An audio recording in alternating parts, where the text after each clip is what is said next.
welcome to Creature Corner. My name is Jared Krichevsky. I'm your host. Welcome to your little corner for creatures, your little place, your safe place for scary things. My name is Jared Krichevsky. I'm a concept artist and creature designer, creature and character designer. I've been in the industry for 12 years. Worked on projects like Godzilla vs. Kong, Teenage Mutant Ninja Turtles, Gods of Egypt, Peach Dragon, and many more. Please welcome my co-host, senior visual development artist, concept artist, creature designer. He's worked on films like Rampage, Ready Player One, Godzilla vs. Kong, and Venom. He's the requiem to my covenant. Please welcome Matt Millard. What's going on, man? Hey, what's going on, friend? Look at you. Just here to party. We're just here to party and have a good time.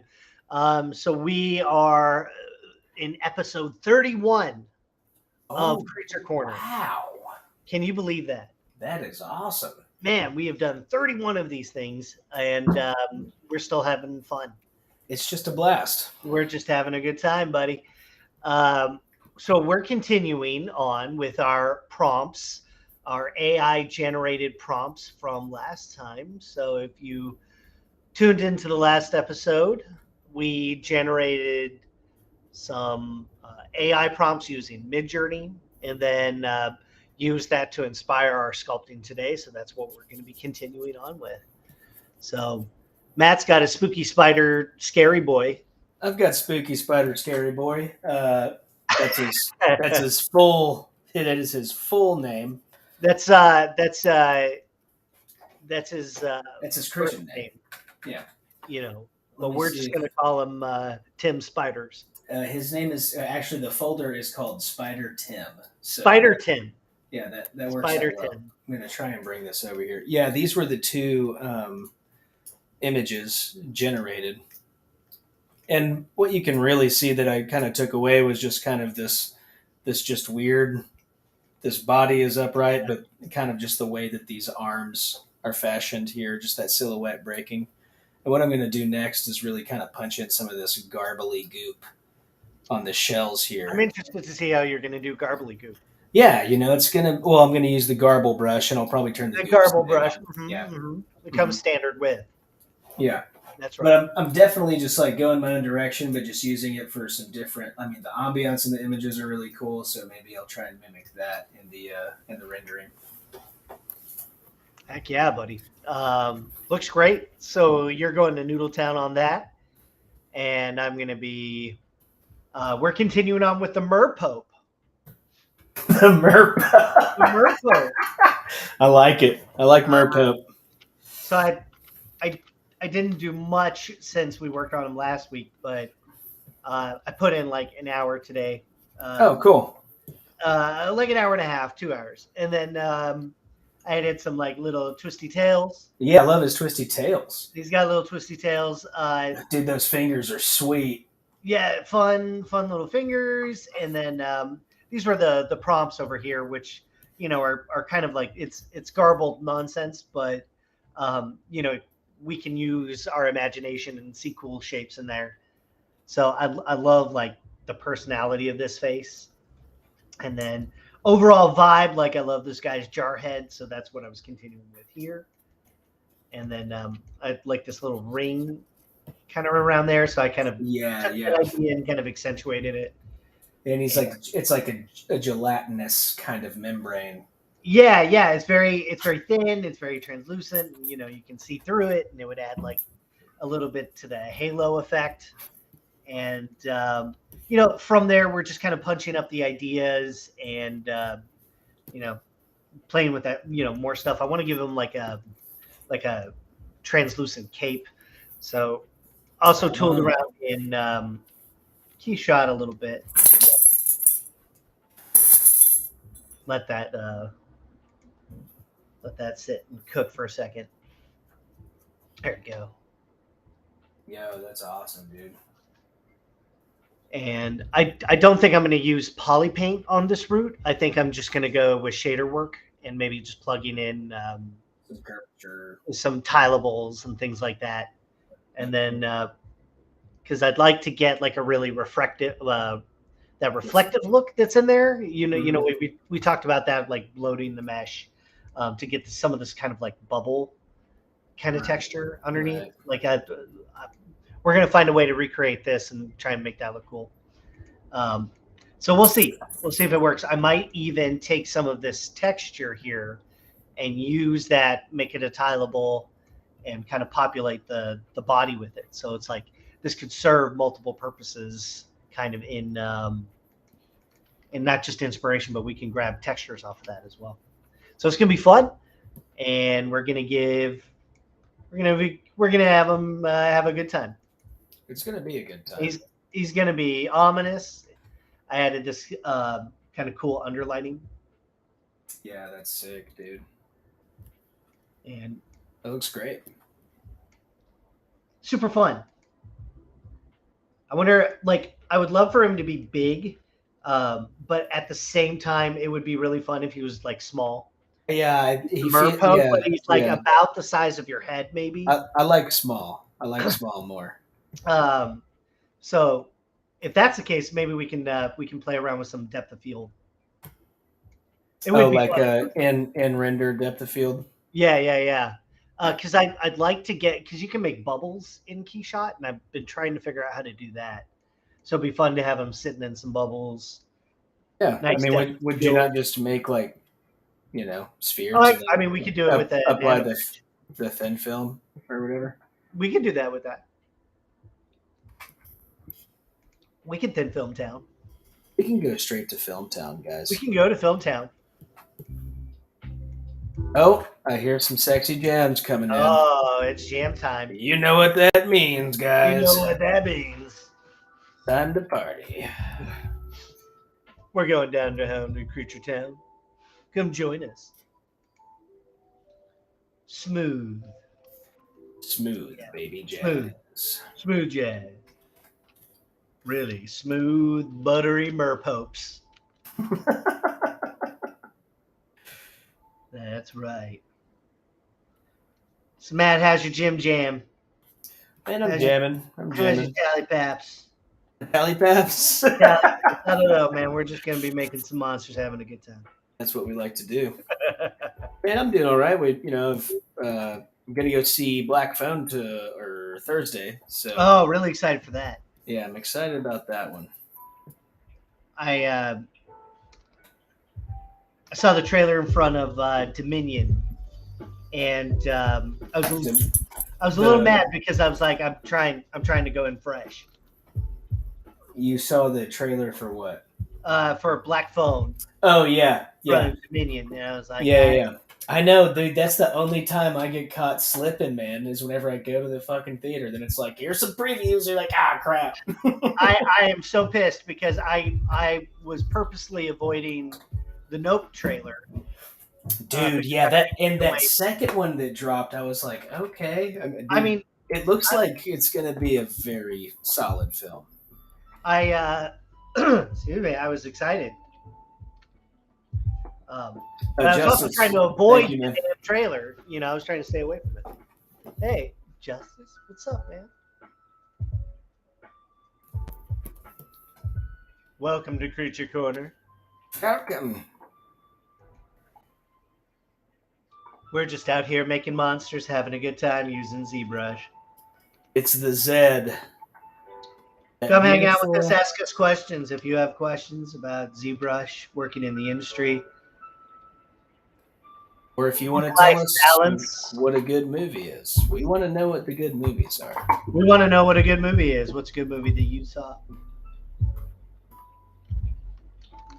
Or a good TV show.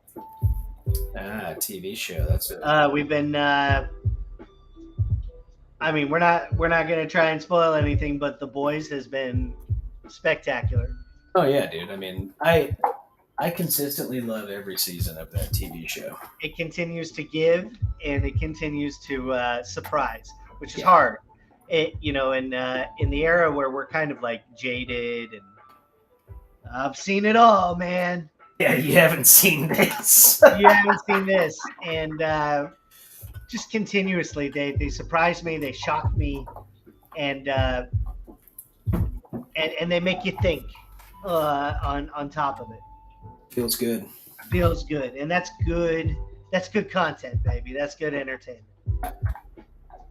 Justin was saying he went and saw Aliens at the damn cemetery. Man, that was one thing I wish I would have done whenever I lived in LA, was gone to see a movie at the cemetery. I mean, you can go to any cemetery and maybe like put on Netflix on your phone. It's just a matter of time before, the police show. You're escorted out. Yeah. I mean, you could put it on Hulu in a graveyard. Chill. Really, really cracking yourself up with that one. I have never done that. He likes it. I like it. I mean, maybe they're bored, I mean, did you ever do that? Go to the cemetery in Hollywood? Watch a movie? No, I haven't. It's something I do want to do. It's bucket list. Man, whenever I lived there, they even showed I think it was like a 30th anniversary for Texas Chainsaw, but I couldn't make it. Oh.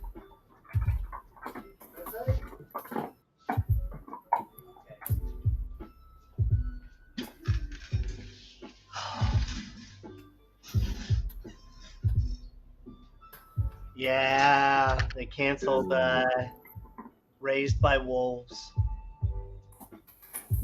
That is that one hurts, and it hurts real bad because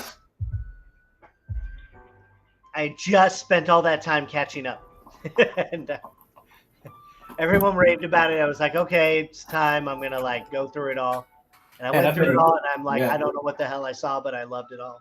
I've been meaning to catch up, but now it sounds like it might not be worth it. Look, dude, it's worth it. It's weird. It's really weird, and if you find weird stuff, super worth it, dude. It's just it's like so worth it. So, dude, it's so worth it. It's like, bro, you wouldn't believe how much worth it is of it. It is there's at least 10 words. Did I get it? Was that it? Is that what got you? That's the one that got me, dude. Oh man. Okay, good. Yeah, you gotta curate. You'll figure out what works. Look, you gotta cure the bacon first. Okay, we're gonna see if this is gonna kill my machine. I'm gonna try and dynamesh this right quick. Are your files huge? No, not at all. Let's see. Oh, we're back to scary clown stuff. Oh no, scary clowns. Murder clowns. Dude, this file is 37,000 kilobytes. It is nothing. So let's just see if it works. Oh, looks like it worked perfectly. All right, see you guys later. Well, that's it. We're going home. Everyone's going home, boys. We're all going home. Okay.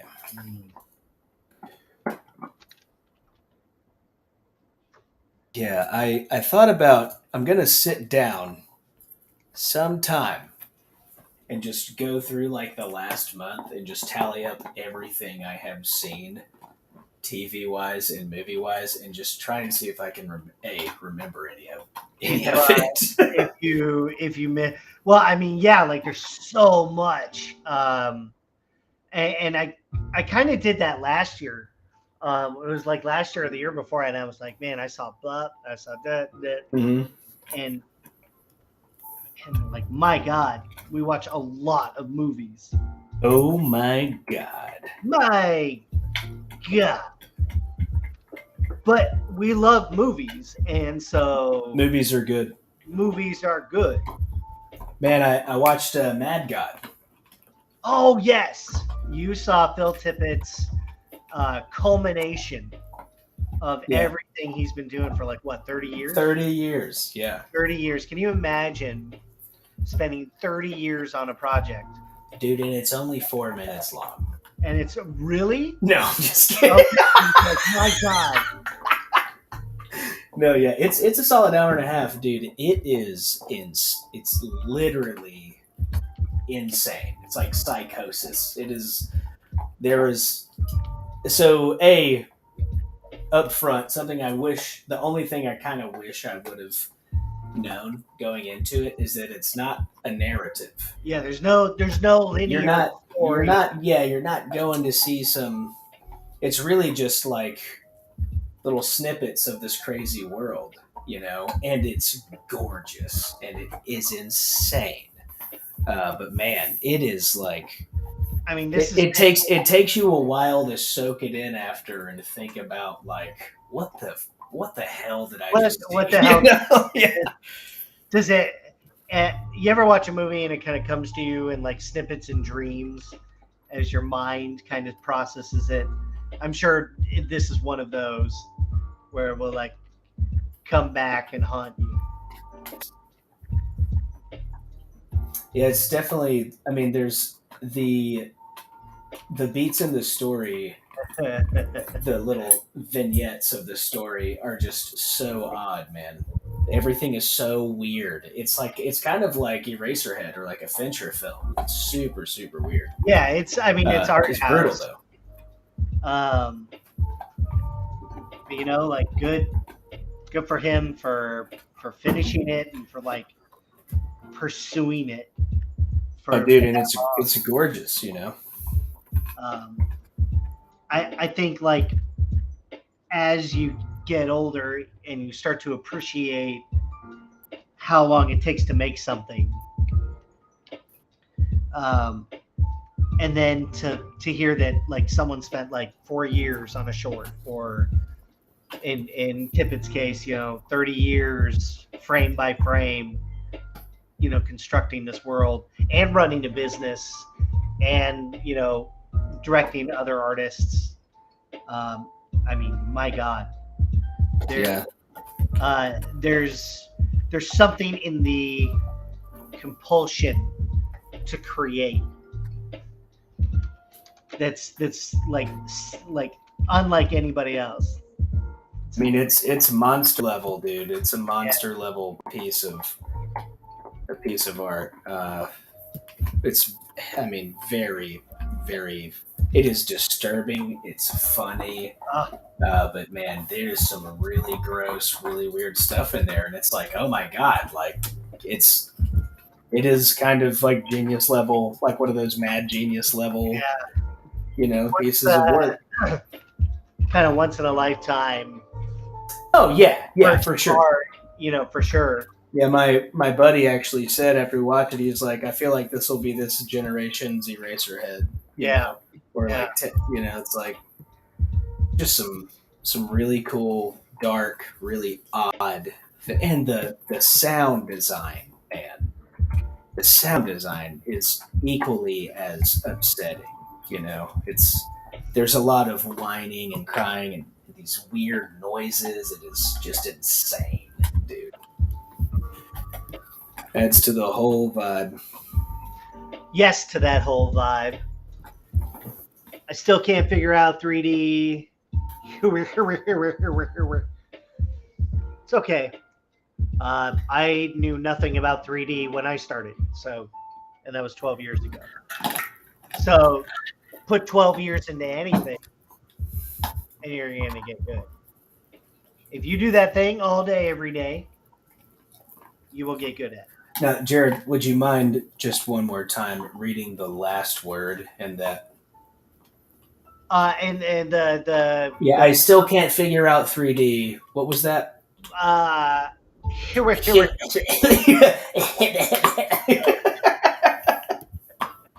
Feels good. Feels good, baby.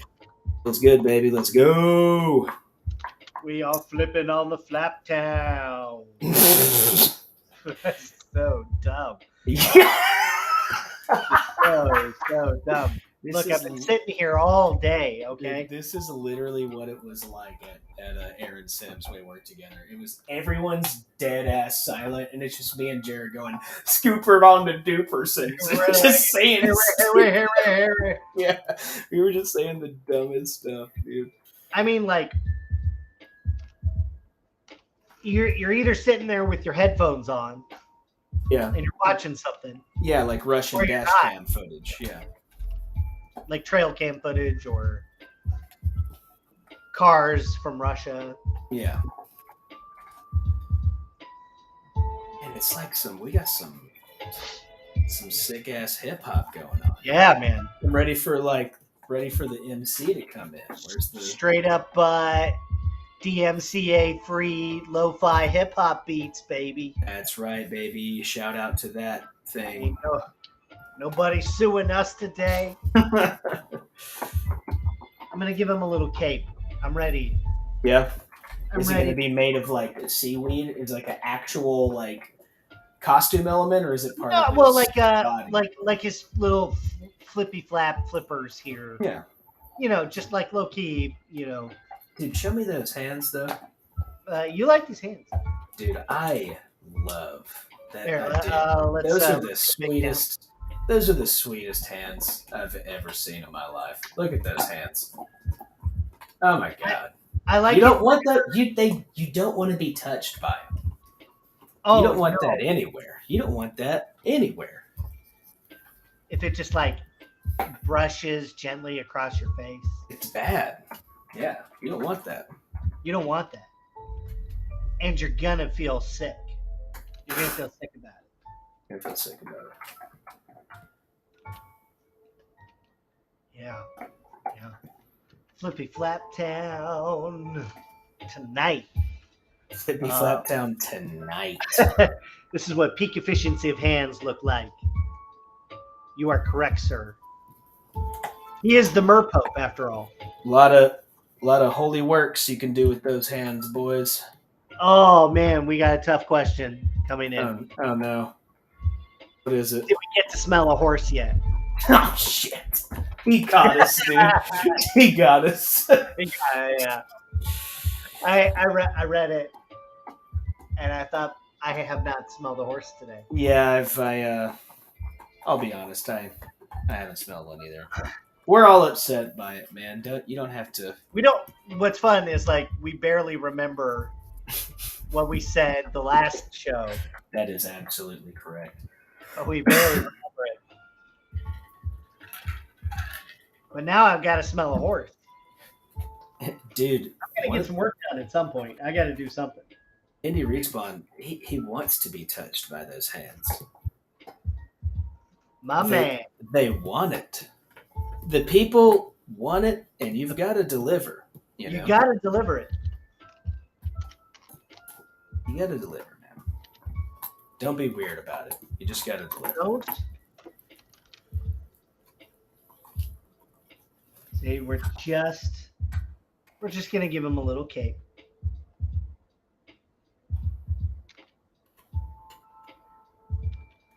Oh, didn't mean for that.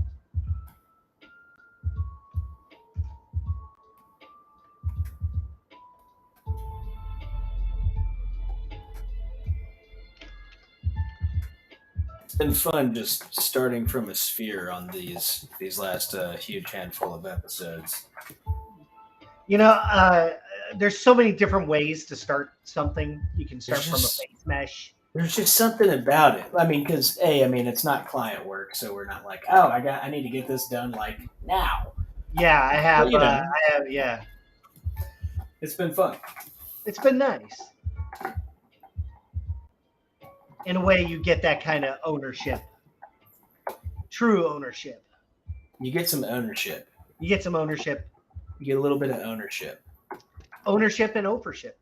You get some undership. Get a little bit of overship. So we're just giving him a little flippy flap cape. It's going to be nice and translucent.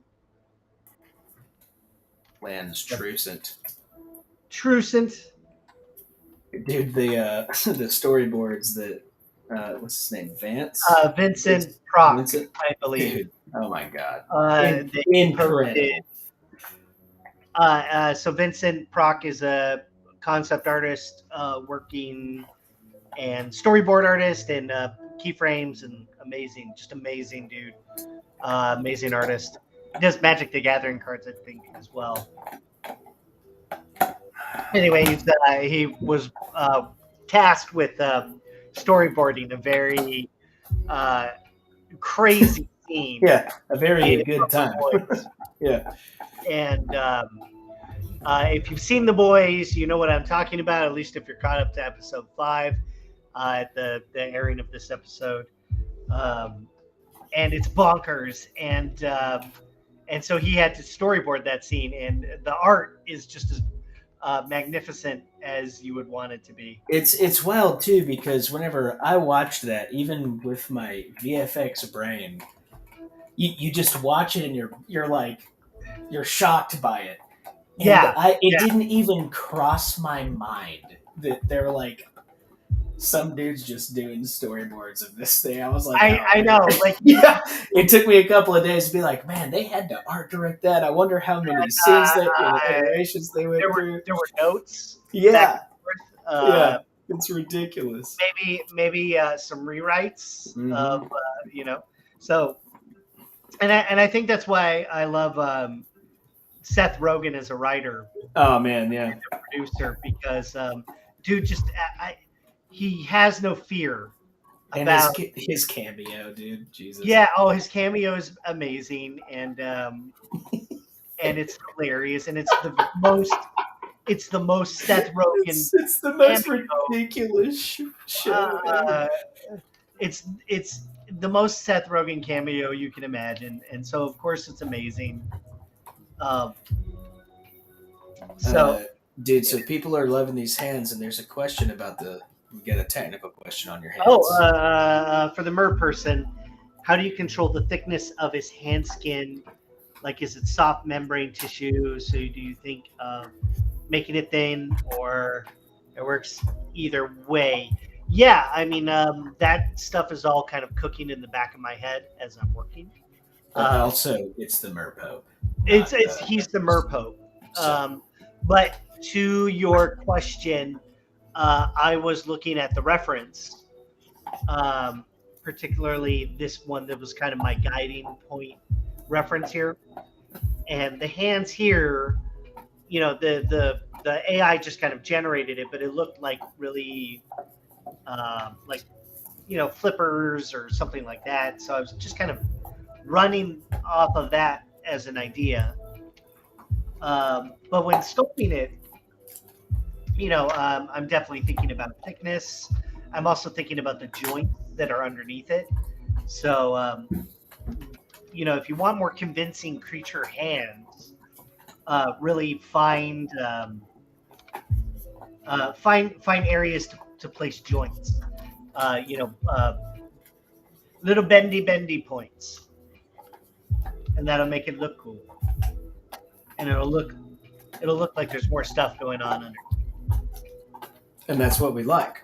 And that's what we like. That's what I like. I like lots of flippy flappy little finger pots. Yeah. We like it. Yeah, we like it. We like it. You're welcome.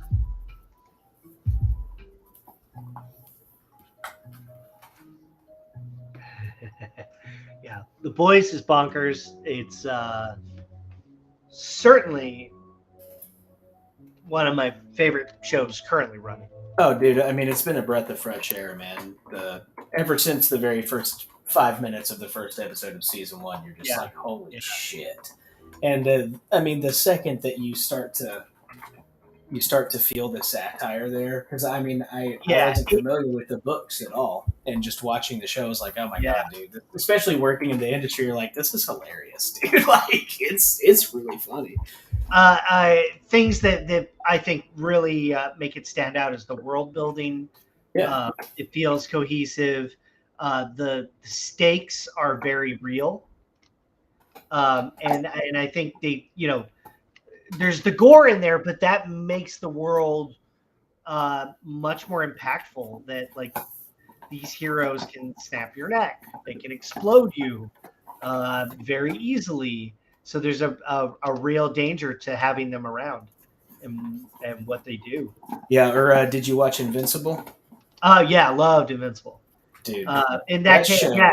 That show is really cool, man. It's I mean, same kind of brutal aesthetic where heroes are just as problematic. You know, their existence is not like great all around. Right. You know, in some things, like, you know, and rightfully so. Like if you have a show or something like that where there's heroes running around everywhere doing stuff, that means there's lots of crime everywhere, like insane, like level crime, heists and explosions and aliens dropping down at any you know any point in the day. It's crazy because I also sorry, go ahead. No, go ahead. I was gonna say just another note on the boys, like they're full-fledged, man. Like even in season 2, whenever they start teasing like them filming the Dawn of the Seven, I remember the first time I saw like their mock-up trailer for it, I was like, dude, that looks like a Zack Snyder film. And Homelander's like, all these new Snyder cuts are pretty. I was like, what the hell, dude? Yeah. The fact that they're like kind of in real, like almost in real time, critiquing our culture, and it's hilarious, man. Yeah. It's amazing. It's so funny. Truly, God. And some of the stuff, man, in that show, also very heavy subject matter. You know? Yeah, big time. But the characters are so, dude. I mean, they're outlandish. But they're also grounded, and they have their own trauma. I guess we really could just talk about how good we could just talk about the boys like really all day. We could talk about how I have a huge crush on Carl Urban, you know, as Butcher, because he's amazing. He is amazing. Oi. Yeah. You can't even quote him because it's too vile. Can't do it on the stream. Yeah, it's not even. But it's amazing. The man is unquotable. He is amazing. He publicly cannot quote. Carl Urban ever since Dredd. I mean, he's awesome in everything, but Dredd is just fantastic. Yeah, I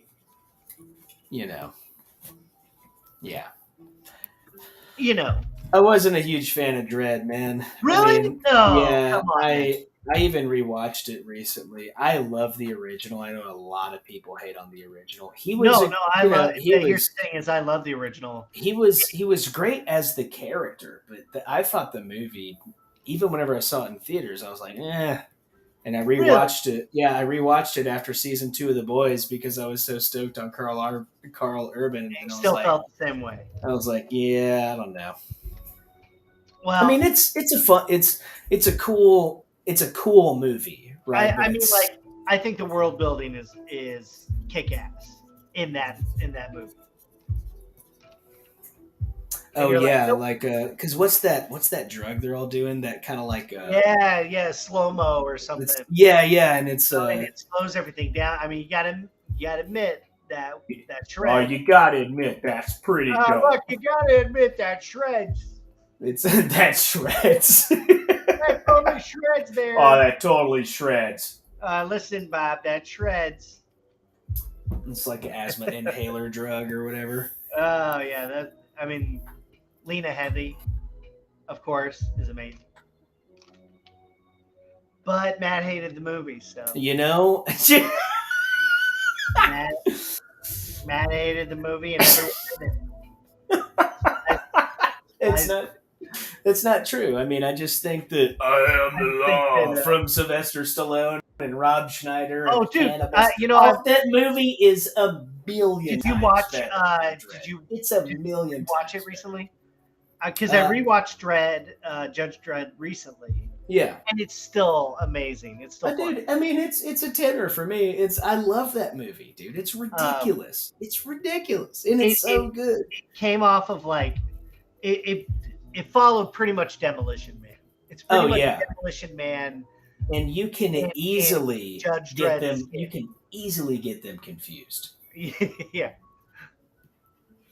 Dude, yeah, those honestly, but I love both of those movies. Anybody that knows me though, I'm a huge like 80s action.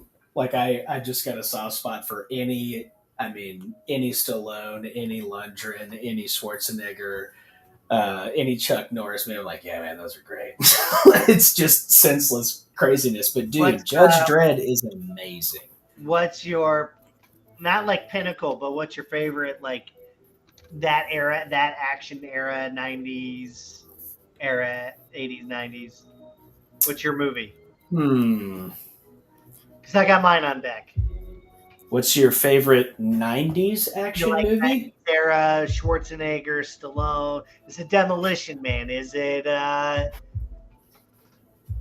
do we work with high refresh rate monitors?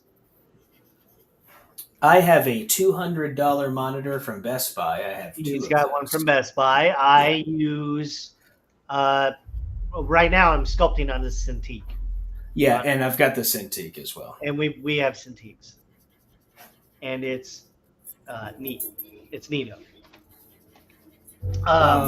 So anyways, I mean, I was trying to clarify.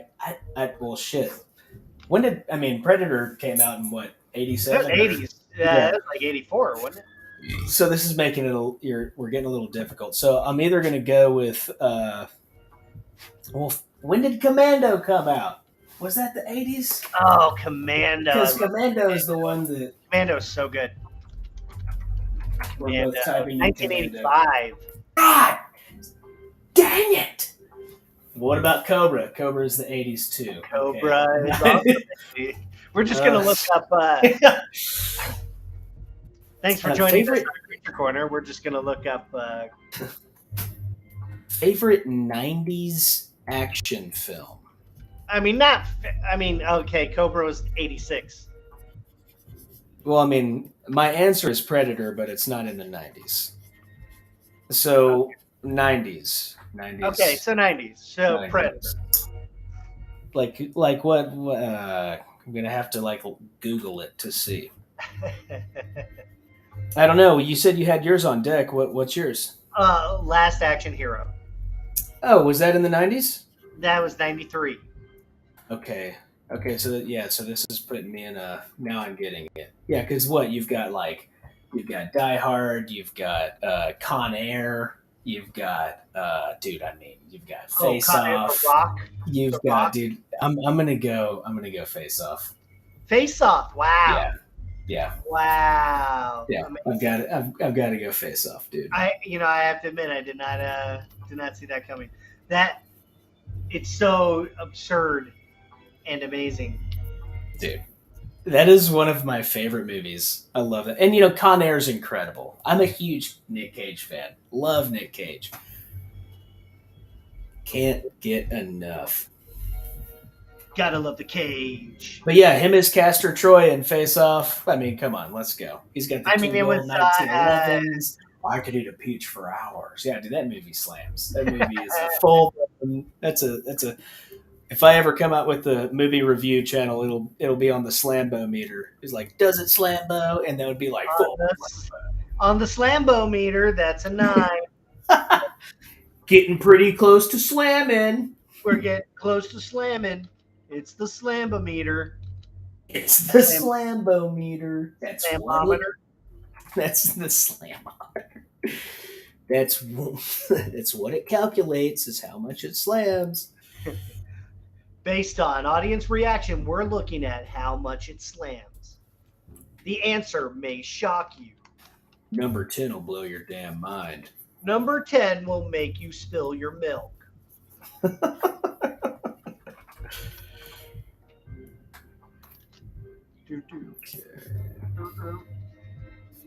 This song sounds like the Gorillaz. I don't know.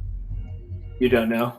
I don't know. It sounded like you knew. It sounded like you knew whenever you said it. Like some, let's do some lo-fi schmarshmores.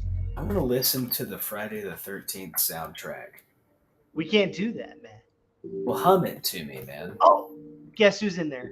It's Adam Hartel. Adam Hartel. Oh, what's up? What's up? What's up? Oh, what's up? Hartel, dude, talk to me about Obi Wan. Are you digging it?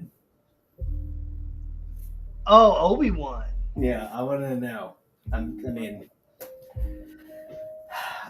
This last episode was sick. The last episode shreds. I have not been into it for like all the episodes before. Yeah, I'm in a similar kind of position where I'm kind of like, let's go.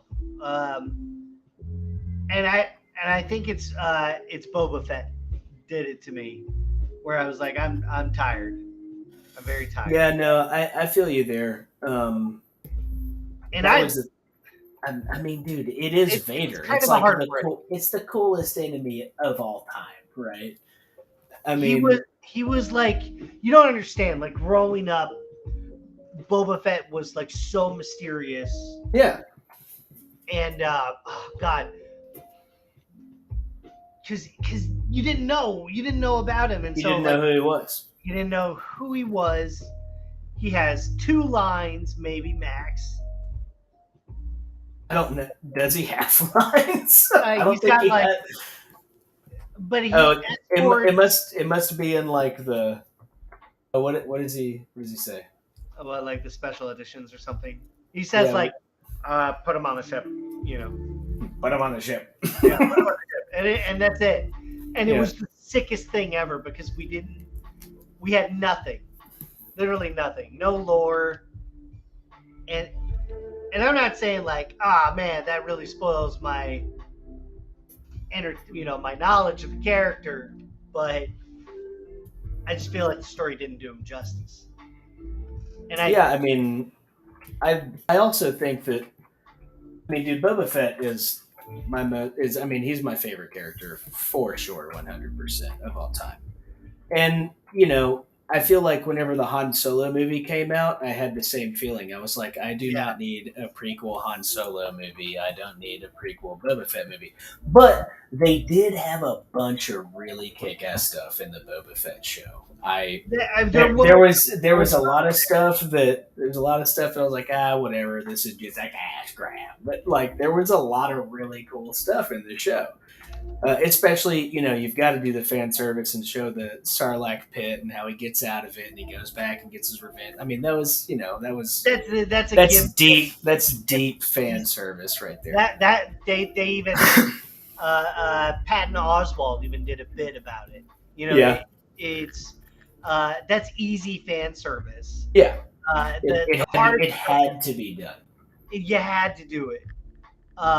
But the hard stuff was definitely the world building and making an interesting character around a guy. Yeah, who literally. I felt like there's stuff in the EU where there's lots of really cool stuff, and but whatever, they didn't want to go for it. They had their reasons, but now they're putting it back in. I don't know. Nobody knows. We don't have to know. You don't have to know. You don't have to You don't have to tell me. I think that music might be getting a little loud. Is it loud? Can't tell. Is it loud? Are you loud, or am I? I might be loud. I'll turn it down just a little bit. I'm a loud person. We are loud people. I'm going to turn it up to the point where we're shouting at each other. Oh yeah, Hartel's dropping the knowledge. He says he's got 4 or 5 lines in the original trilogy. Okay. Yeah, exactly. And that's, that was the first kind of case where people were building lore around it. They're writing fan fiction. I remember whenever I was a child, my dad took me to a convention at the Expo Center here. Whenever I was a kid, I think it was back then it was like you would just go and half of it would be baseball and football cards and the other half would be sci-fi stuff in these huge expo centers. And I think whenever I was probably like 7 or 8, I saw a custom action figure of a damaged Boba Fett crawling out of the Sarlacc pit, and it was the coolest thing I'd ever seen in my whole life. And I was like, wow, dude. And that was the first time I ever thought like, oh, did he make it? I was like, did he make it out of there? You know, like that's really, you know. Do you remember they had the Force Unleashed series of figures? They had like Darth Maul and Yeah, and all those. That was like, those figures were fantastic. Bloopity.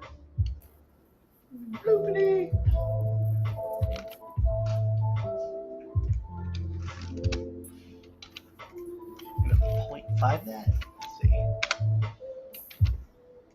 Oh. Matt, what are you doing with your guy? How's it going?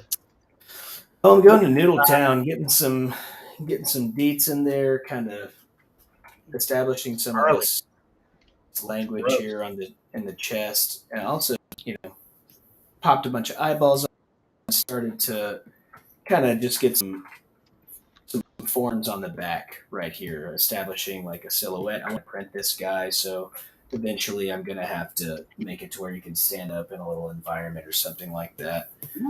But yeah, been tweaking the silhouette here. Have a nice, all of these like flat areas right here are going to be kind of that like cephalothorax kind of parted shell. It's going to start to look like the top of a tarantula right here. Ooh. You know, like that. And I'll do them like now, what was that word you used? It's a cephalothorax. What's the cephalothorax? Yeah, don't mind me and my cephalothorax. It's the head and the torso combined. And that's super neat. That's what that is. That's what that means. And that's why spiders have heads on their torsos. They don't have necks, do they? No, it's a cephalothorax is what they have. Yeah, so they don't have a neck. Right. It's a no neck zone. It's You know, I never thought about like whether spiders had necks or not. I assume they didn't have necks. But you know, that's like stuff you learn. So what I've got here, check this out, is I took a plane and I made a little cape out of it, and then I deleted like. Yeah, I saw you poking away at the edges. Yeah. Okay, so here we go. Here's some magic. So take the cape, right? Blah, blah, blah. You do some cape, you pull it, you get the flavor that you want, and then you start cutting every other one out, right? And this takes some time, but then you cut them all out and you go, whoop, whoop. Then now you got like little individual stringy boys. Yeah, love and then it kind of looks all fluttery and cool. Yeah, and then you could go into that Sculptress Pro and kind of tear up the edges. Are you going to duplicate it a bunch, or is it going to be like one? Just one, I think. I don't want to go overboard with it. Yeah, dude, that's going to be cool. It'll be a neato effect, and we'll see if we like it. Yo, I gotta step out for a minute. My dog. Yeah, step out for a second. Yeah, my dog's gotta go. Okay. He's like, Dad, please. God, please, God. It's okay, buddy. All right. Hello, everybody. Welcome. We're gonna go to Sculpty Town. Let me know if you have any questions for me. Happy to answer any questions, share knowledge. Hope everyone had a good time. Let's see. I'm going to be taking the dynamics tool here and lowering the firmness. So the lower the firmness, the thinner the material. It's going to feel like a t-shirt, really, really thin.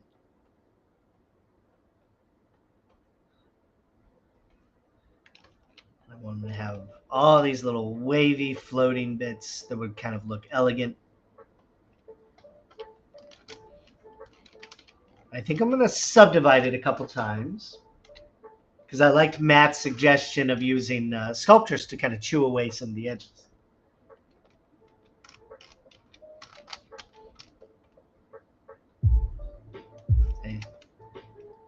And I don't think I need to chew away all the edges, but at least the tips will help break some of that stuff up. It's a really cool effect. Look at that. And it doesn't matter because I'm going to add thickness via dynamic subdivision. Pretty remarkable. Let's send it over. Let's see what happens.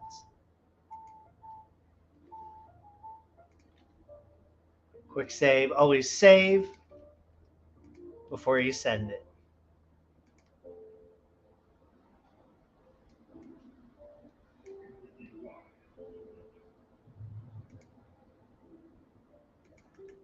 Just going to copy the material, this translucent material that I already have built, paste it over, paste linked material. And we're going to see if the effect is worth it. It might look too busy, so I'm not sure if I want to keep it. It looks pretty cool.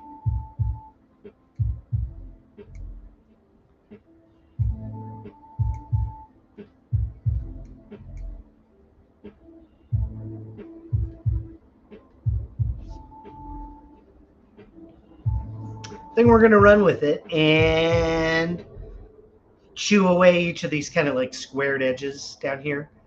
Can't really see it on the screen, but these edges are still a little squared off. So I'm going to switch that out.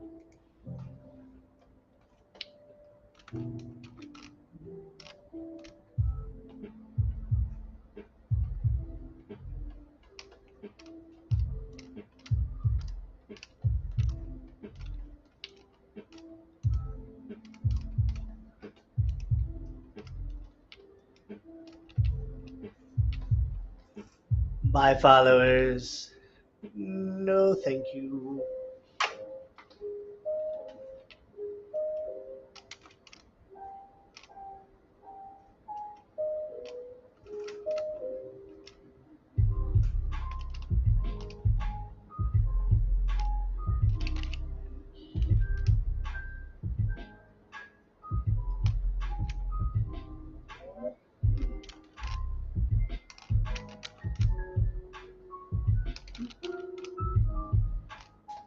So right now I'm just using Sculptress just to chew away some of those kind of really perfect looking edges.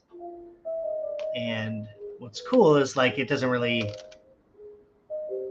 looks really nice. It looks more organic. And I don't have to worry about thickness. So just to try and take away some of the edges. Chew it away a little bit. And that's something that's really cool that Sculptress does, working on flat-sided geometry. Just being able to eat away at it.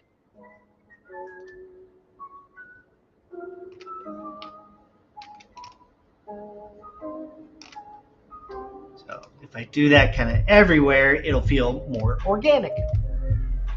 It'd be super neato.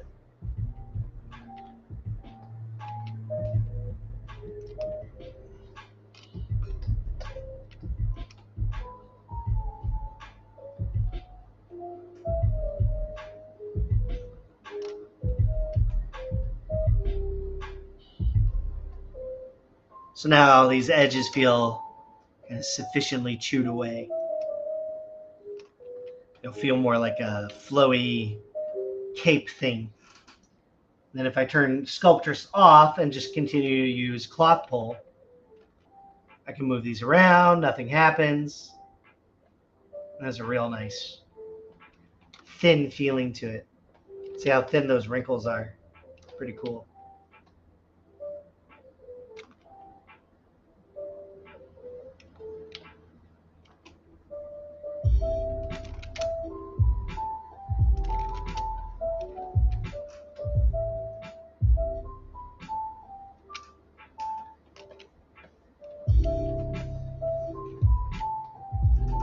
Now I can add a little bit of thickness here Just go to geometry, dynamic, turn on thickness.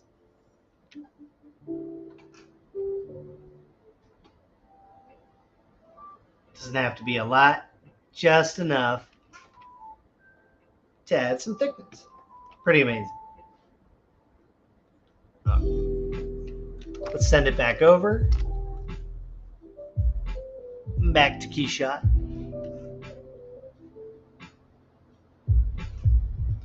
Now those edges look a little better.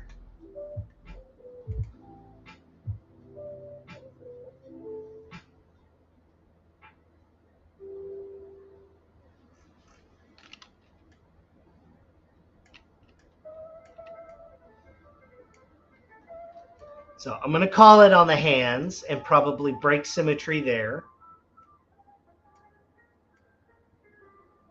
And then I'm going to start doing my kind of last kind of texture pass on there.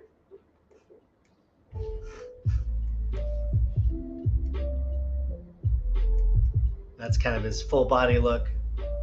And then when I go to render this guy, I set up a camera already. Camera 2. And this will have our nice vertical cam, and this is how I'll render it. And it looks funny tilted to the side, but I use my Cintiq here on a swivel arm, and so I can just kind of turn it and gauge it. And if I have my camera unlocked,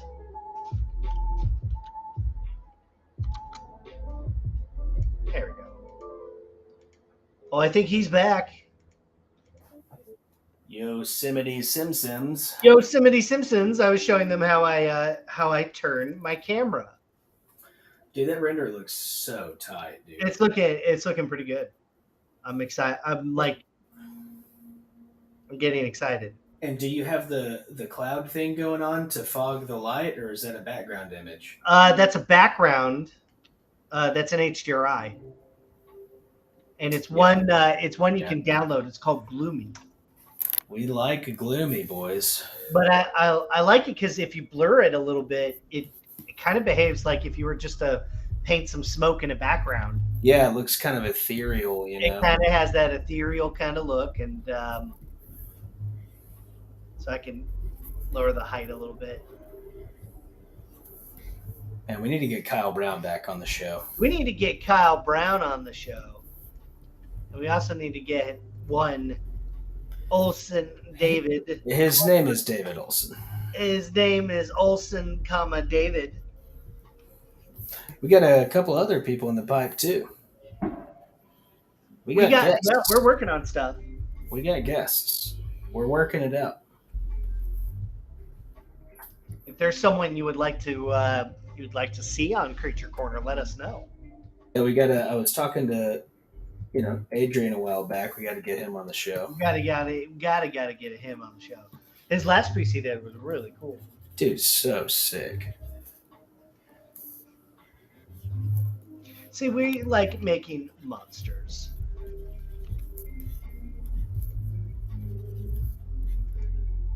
Oh yeah. Yeah, I like gotta make some monsters. I like where this is going. I'm popping in some of that, like I was talking about earlier, just those kind of shell separations. I liked it. I like those. That looks gnarly, dude. Get a bunch of gross hairs coming out of it, Oh yeah. In between nice. The cracks and stuff. And it's just like shapes. I just go in there and I just kind of clay brush it up, make a shape, and I'm like, oh, okay. Switch over to standard, outline it, and that lets me know my material separation. Like I'll come back and finesse all this stuff, but just kind of blocking stuff out as you go. Feels good, baby. It feels good to have a good time. I noticed that tearing apart. Right? Sometimes if you're really struggling to like make something, just like put some marks down and make a problem to fix. Yeah. Like half of sculpting is just like breaking it a little bit and then be like, oh, I see. And then you kind of fix it a little bit. Does that make sense? Yeah. I mean, a lot of the times whenever you're kind of like free balling or you're taking a shot in the dark, you'll be undoing a lot of work, but it'll take you like 15 minutes, 20 minutes to sculpt around, put some forms in. You're like, ooh, I like this. Now I'm going to undo everything. And then this is my, and then redo it. Yeah. Redo it. That happens a lot. It happens a lot. Like 80% of the time. Like sometimes you're like, okay, I know exactly what I want to do. But then other times you're just screwing around. Like some days, like trying to find it. You may not have that inspiration. You may not know exactly what you want to make, but you want to make something. Right. And that's kind of the hardest place to be in. Like if you know exactly what you want to make, you're good on you. You're like ready to go. But sometimes you sit down and maybe you're at the start of a new project. You just finished something and you're ready to go on something new. And you're like, you sit down, blank page, and you're like, crap. Yeah, it especially in personal work, it becomes that the dynamic is so wild because you don't have a deadline. Even if you set the deadline, you're the boss, so you're like, I could go for so it's that whole thing is just having that practice of like, nope, this is what we're doing. This is the time frame. You're gonna kill it here, and then if you ever want to revisit it, you can. But this is what you spend on it.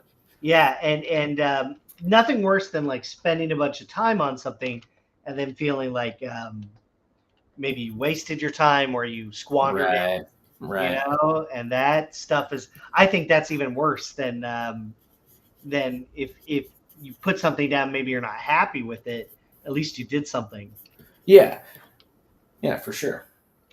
Because nothing worse than like sitting down and then like noodling on stuff and not finishing anything. Yeah, that kills me. Or usually what'll also happen is you spend so much time on a project, you just start to hate it. You're like, yeah. I've spent way too long on this. I don't see the magic in it anymore. If that's the case, I mean, walk away. You think is that a good time to walk away? Yeah. I mean, you walk away.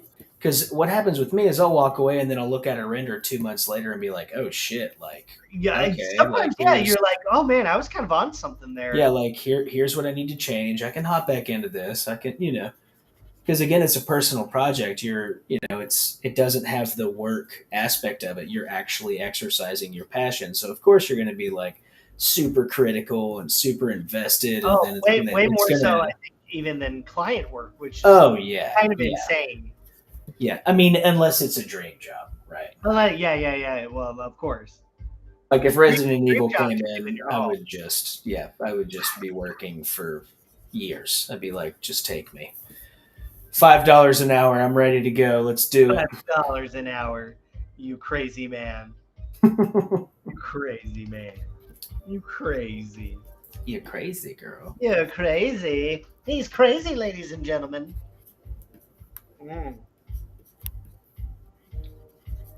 All right. If you have any questions for me or Matt, ZBrush, or career related, concept artist, being an artist, working in the industry, give us a shout. Talk to us. Let us know your feelings. Tell us the last time you had strawberry milk. I want to know about that. I want to know. The answer will surprise us. Either going to be too long or too soon. All right, it will surprise us.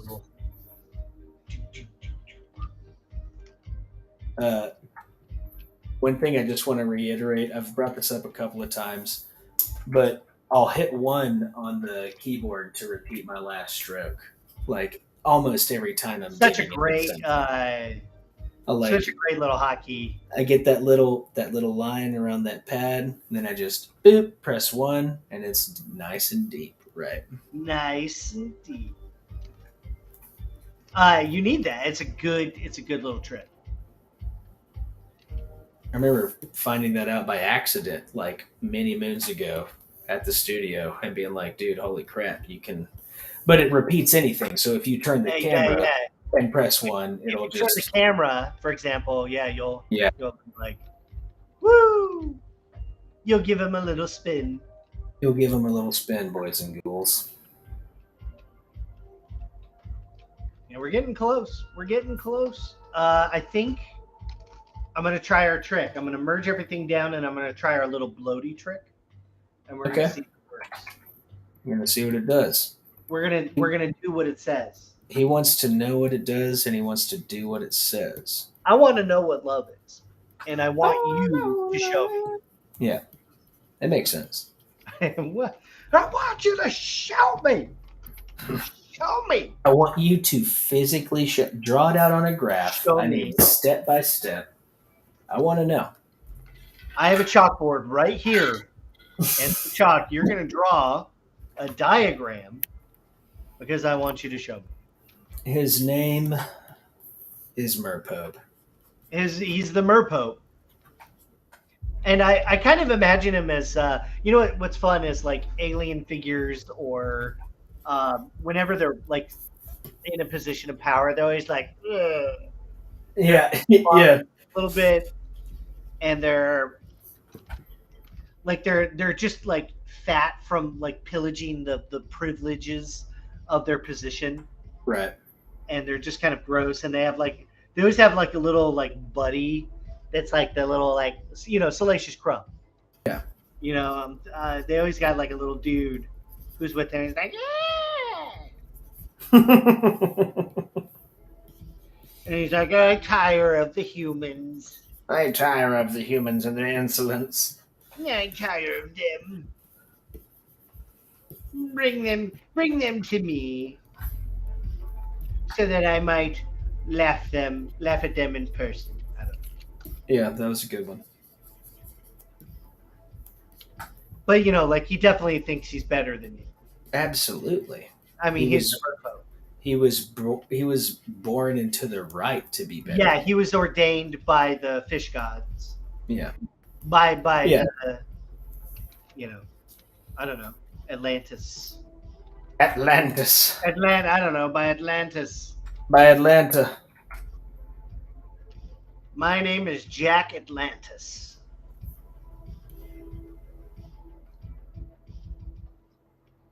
Tim Atlantis. At last we meet. At last we meet again? At last we meet again. What? You remember that time we met before? I don't know, but I don't like this Merpope. He's like a bad dude. He's a bad dude? I think he's like a bad dude generally. He's a bad pope. He's a bad pope. Well, he's only got his He's not a bad pope. He's a bad person. He's a bad mer person. To be a pope. Yeah, he only thinks about himself. He's not really in on the pope business. He's not in it for the poping. Yeah. He's not really into poping. He's not into poping. Okay, then that's okay. That's okay. But he's a bad guy. I think my dude would be a pretty solid pope. You think you got a good poper? Yeah, he'd probably just be like, he's made of spider bodies. Bring all of the humans to me, and I will eat them. Bring your spider popes to me. He'll spin his web of deliciousness. Delicious popitude.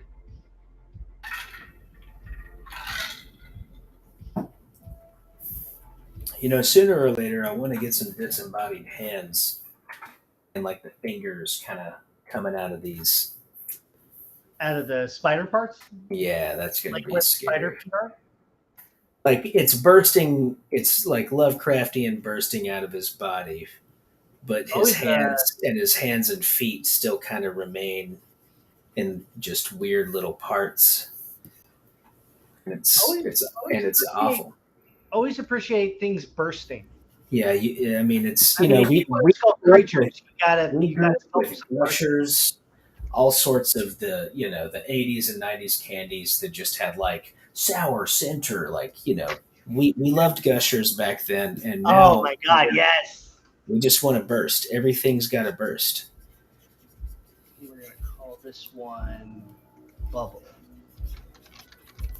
So I think what I'm going to do is I'm going to take the bubble and I'm going to decimate it. Decimate it, baby. And then I'm going to bloat it. You're going to bloat it? That gets the liquidy shader. I like it. The thin film, if you will. Tim's the milkman. Tim is the milkman, and those are the facts. Skibby Von Pibblesmark. Pibblesmark.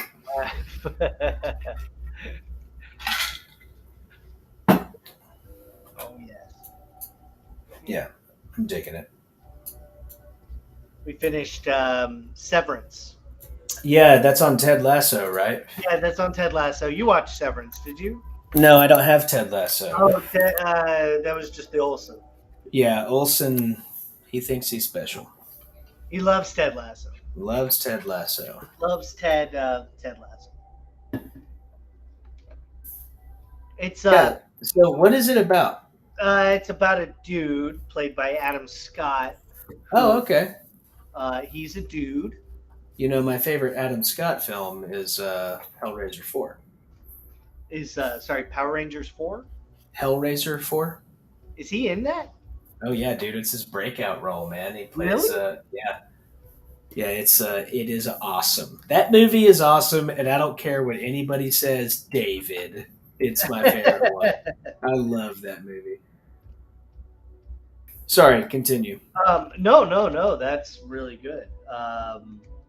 Anyway, so the dude gets his brain severed, which means that when he goes to work, he doesn't remember anything from his normal life, and then when he's in his normal life, he doesn't remember anything from work.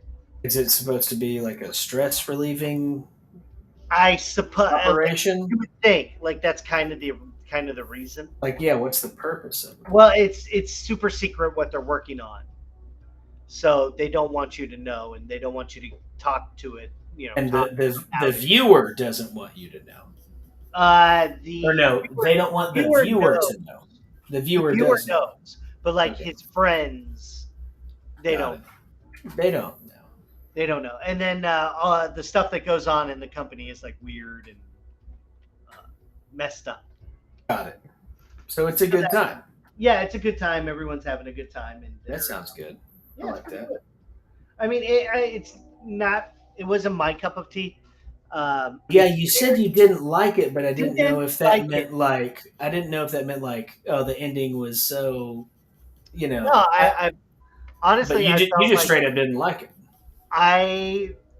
You compartmentalize because you're like, right. Okay, it's shot beautifully. It looks really good. Right. I like the premise. The compliment sandwich. It's but I felt like all the episodes were too long, and there's not enough meat there to fill it. So every episode's like, an hour, and I just felt like each one should have been like 30 minutes. Got it. So I felt like there's too much and not enough to fill it. So they just kind of fill it with kind of self-indulgent like shots of him drinking coffee for 35 minutes. Got it. It's like I don't need that. But it is beautifully shot, and I do like a lot of things they do in it. But overall, because it's so like drawn out, I had to pass, dog. I had to pass, dog. Look, dog, I had to pass. Dude, I know what we can talk about. I just played the new video game from Supermassive, the company that made Until Dawn.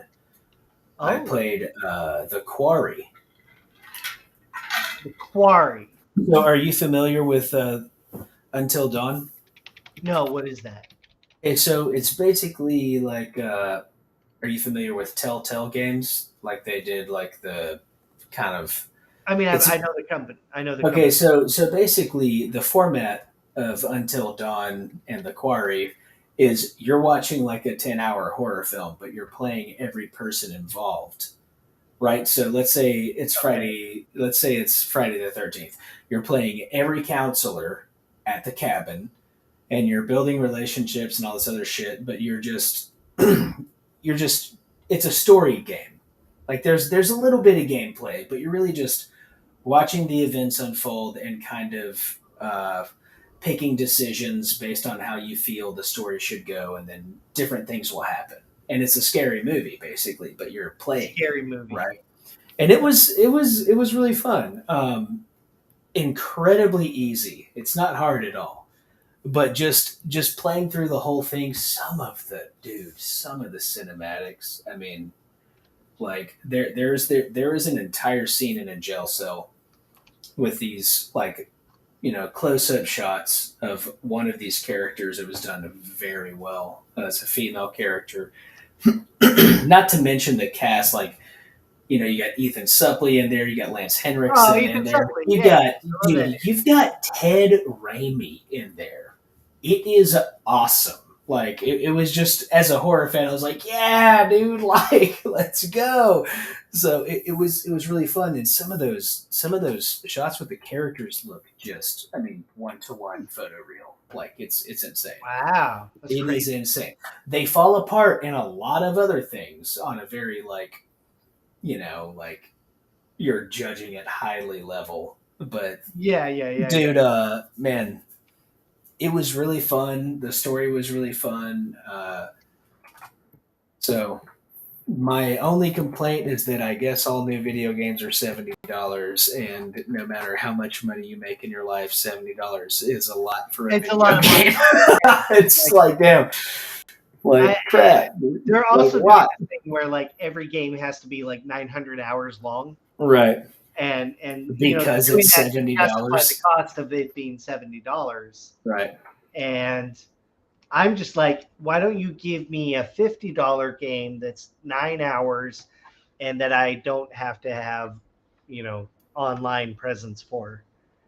Like, yo, LaMarcus, what's up, dude? What's up, LaMarcus? Our good friend. Yeah, he's liking it. Our good friend, LaMarcus Harvey, very talented young man. Yeah, LaMarcus is dope. I don't know if you know this, but he can lift a whole car over his head. He can. It's true. I've seen him do it a couple of times. We've seen him do it. It's real. A small car, obviously. Like he can do it to like a Fiat. Yeah. But like, but he can still do it. Like he's not gonna lift an Avalanche over his head. Like it's too big of a car. But he can take a whole Fiat and like spin it around, do the whole thing.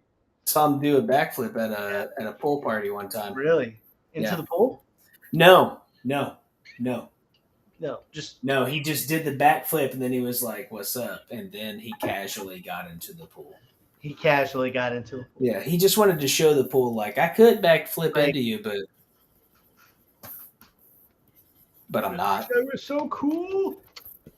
I wish I was a man.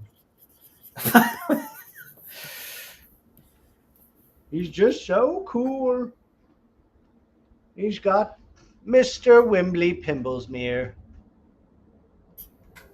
Sorry, I had a brain reset. What are we talking about? Talking about LaMarcus, our good friend. Yeah, we're talking about our good friend LaMarcus. Good Lord. Pretty sure he works at Marvel now, like a champion. Good God, man. I might be wrong, though. All the talent. I know, dude. All the talented people. Seriously, the early days of working at Aaron Sims, all those artists would later go on to work at Marvel. Yeah, man. And they're all very good. It's true. And that's why. There we go. I had an interview at Marvel recently. They needed a janitorial position filled. Oh, really? Yeah. You got to get that foot in the door the way you can. No shame. It's real. No shame. Okay, I'm going to save my Merpope. Oh, man, that's a good idea. I'm going to save my model right now. Make sure you save and you quick save.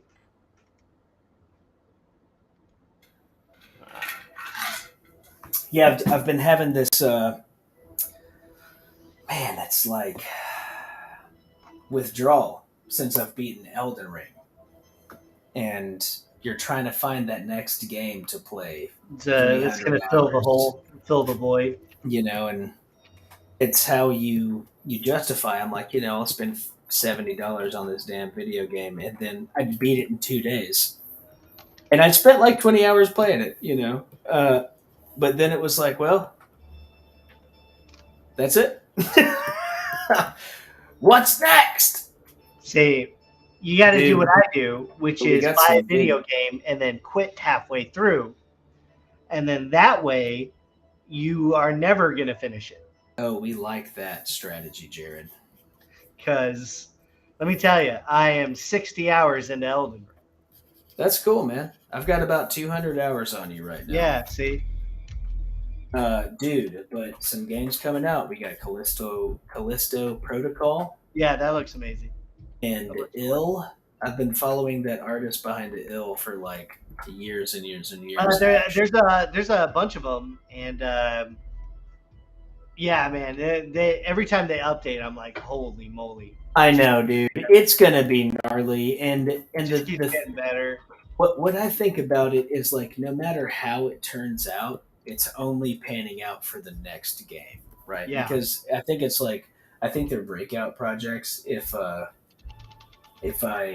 remember correctly, kind of like first big launches. I might be wrong about that, but they look so amazing that it's like, dude, they're only gonna make cooler shit after that. They're gonna have more funding, more team, more time, more everything. Yeah, exactly. If it looks that good, and it's a ragtag crew, and that's kind of like how they start in video games is you start small and you show your tech demo, and then hopefully you get more fun. Yeah, I think I'm freeing up probably Friday or at least next week, and then I'm just gonna go all the way into the new Unreal. Spend a couple of weeks, maybe just dive into it. Yeah, maybe just take work off and dive in there and see what's up. I have been wanting to finally get into it. Play with MetaHuman and get going on that and incorporating that into the pipe. Well, I'd say finally get into it. I spent quite a bit of time of it. Quite a bit of time in it. Looking around is not the same as like a deep dive. I'm really understanding how it's going to work. Yeah, but I mean, dude, but before I really understood like kind of the marketplace of the whole thing, like I had one of our really good friends, Eric Castellanos, who is a genius. He's hilarious. He's very, very skilled. He showed me some of the ropes of Unreal almost 2 years ago, and I was able to like get one of my characters rigged up, running around in Unreal, doing some look dev, but just learning how all of it worked was very reminiscent of being in school, because I've been in film for like years, and then learning how to do this stuff. All of a sudden, it's almost completely backwards. It's almost like, because the way that Unreal works is like, oh, okay, like you got to build your shaders like node for node, or learning that way is incredibly important so that you can know like the inner workings of all of your software. But then ultimately, you can go on the marketplace and just download a master material. Yeah, right? You can just do that. Yeah. So, but that's what you do whenever you're a generalist and you're learning everything properly. You want to know how everything works, dude. Everything. Just so that whenever you're using your cool, like plugins and stuff like that, and it's not working, you know why, right? Because you can debug it yourself.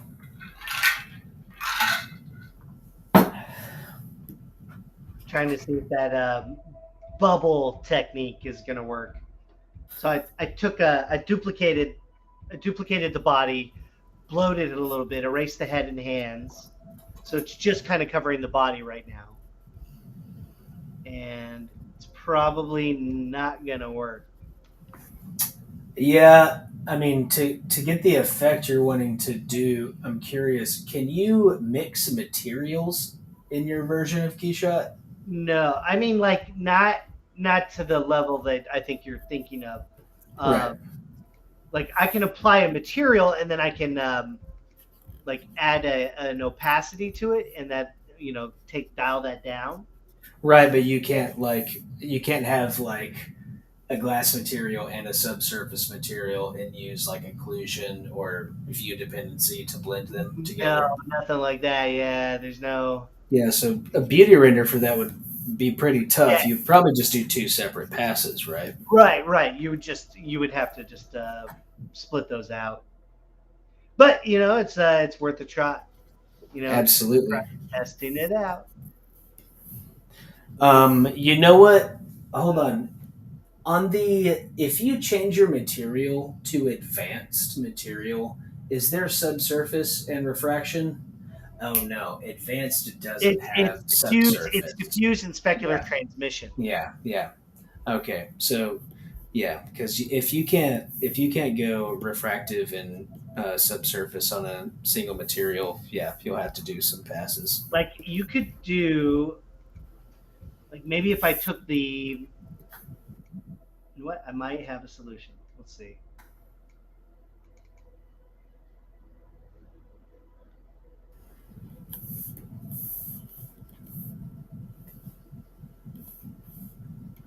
Just that refraction index has to go really, really high. Kind of looks good. Yeah, I mean, you'll have to. You'd probably render it with It's gonna be a some render glass. Yeah, you Yeah. would render it with some glass and then some subsurface. We also do that. This is like literally what you're trying to do is the nightmare of production, right? Exactly. So in all of the ray tracing software, like all of these other softwares like Redshift and V-Ray and Arnold, they all have subsurface and refraction that you can render together and use maps to drive this and blah blah blah blah blah. But what happens every single time is you end up every single time you end up rendering the beauty and then rendering a separate refraction pass and a separate subsurface pass that the compositing artists mix together. Like every single time. It's the nightmare of CG having a refraction. If you remember Zura refraction and Oh God, yeah. subsurface, and I ran into that many other times where because everybody's like, I want to see through it, but I want to see subsurface, and you're like, well, I'm just going to tell you right now. Yeah, I'm going to tell you right now. Now, here's a little fun trick if you want to get some realistic eyes without having to do any of the work. I mean, very little work is use labels. Yeah. What do you I don't want to hear anything about the labels. I don't want to hear anything about the labels. I don't want to hear anything about the labels. Kind of sounds like a cash grab. Kind of sounds like a little cash grab. But I've got some like stock kind of creature eyes. And you can just use those as a label and just, stick them on there. Bibbidi boop. So like I got this little lizard eye right here. I'm going to go boop. And then you can move that texture.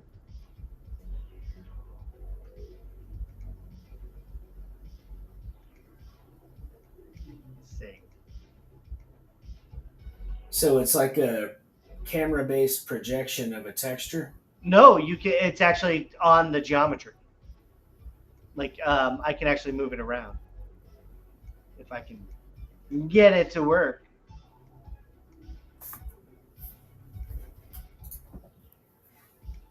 Using labels. Huh, that's wild.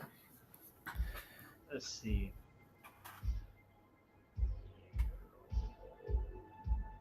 Go. Oh, that's why.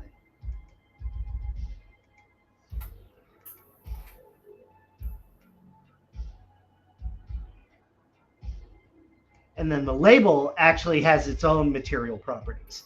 So what they'll do, Oh, okay. yeah. So what they'll do in Keyshot is they'll stack labels on top of everything. So that's kind of how you cheat it. Ah, that's cool. So I can go into the label properties and be like, up the roughness, yeah, or change the properties to like emissive, which is what I'll do sometimes just to get it to pop. There you go. So now I can actually see what the hell I'm looking at. Yeah, that's a common hack in VFX is to make the eyes emissive so that they pop in your renders. Happens everywhere. Happens everywhere. Everybody's making them pop.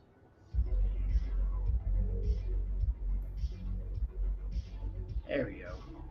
So if I use this little lizard eye and I kind of match it up to what I was doing before, all I've done is I've just used a little photo texture to kind of cheat.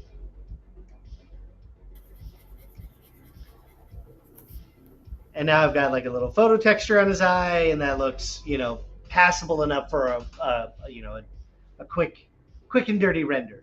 Yeah, that's sick, dude. And then you duplicate it with the little plus sign here, and it says duplicate label. And I say, ha, yes. And I say, ha. I say, ha, sick. And then you have to do it on the other side.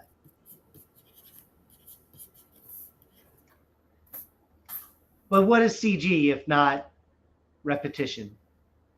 CG is, if it looks good, it is good. If it looks good, you do every hack and every cheat that you can. It's actually another thing. I keep calling back to production, but I've just had so many production jobs is whenever I'm bidding out a project or we're starting to develop an asset for a project, the first thing that I always ask is like, okay, so what are the storyboards? Because you're trying to figure out where are you seeing this asset from, how far away it is, how many angles. You want to know if you've got to do the whole thing, or you want to know if it's like a one-off shot and it's from this one angle, And in production, that means the whole thing. That means everything in production. It's like, this went from a $200,000 job to like a $20,000 job. It's like, just like that with like with the decision. Yeah. Hey, Jeremy, thank you so much. Great tips for Frog Eyes. Creature Corner. That's what we do. Creature Corner, boys. Come hang out at Creature Corner, and we'll make some frog eyes. Fra. It's a FRAW it's guy. Frog guy. Frog guy. Frog guy. You are a frog guy. You are some kind of frog. What are you? Some kind of frog guy? What are you? Some kind of frog guy? Frog guy. Go frog guy. I've lost my mind. What are you? Some kind of frog guy? You sicko? You some kind of sick frog guy? He is some sort of sicko. I think he's some kind of freak. Some kind of freako. Your Honor.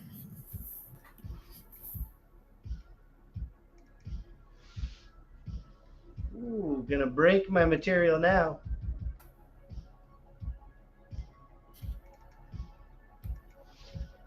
I think he's some kind of freak. Man's desire for control. Let's see.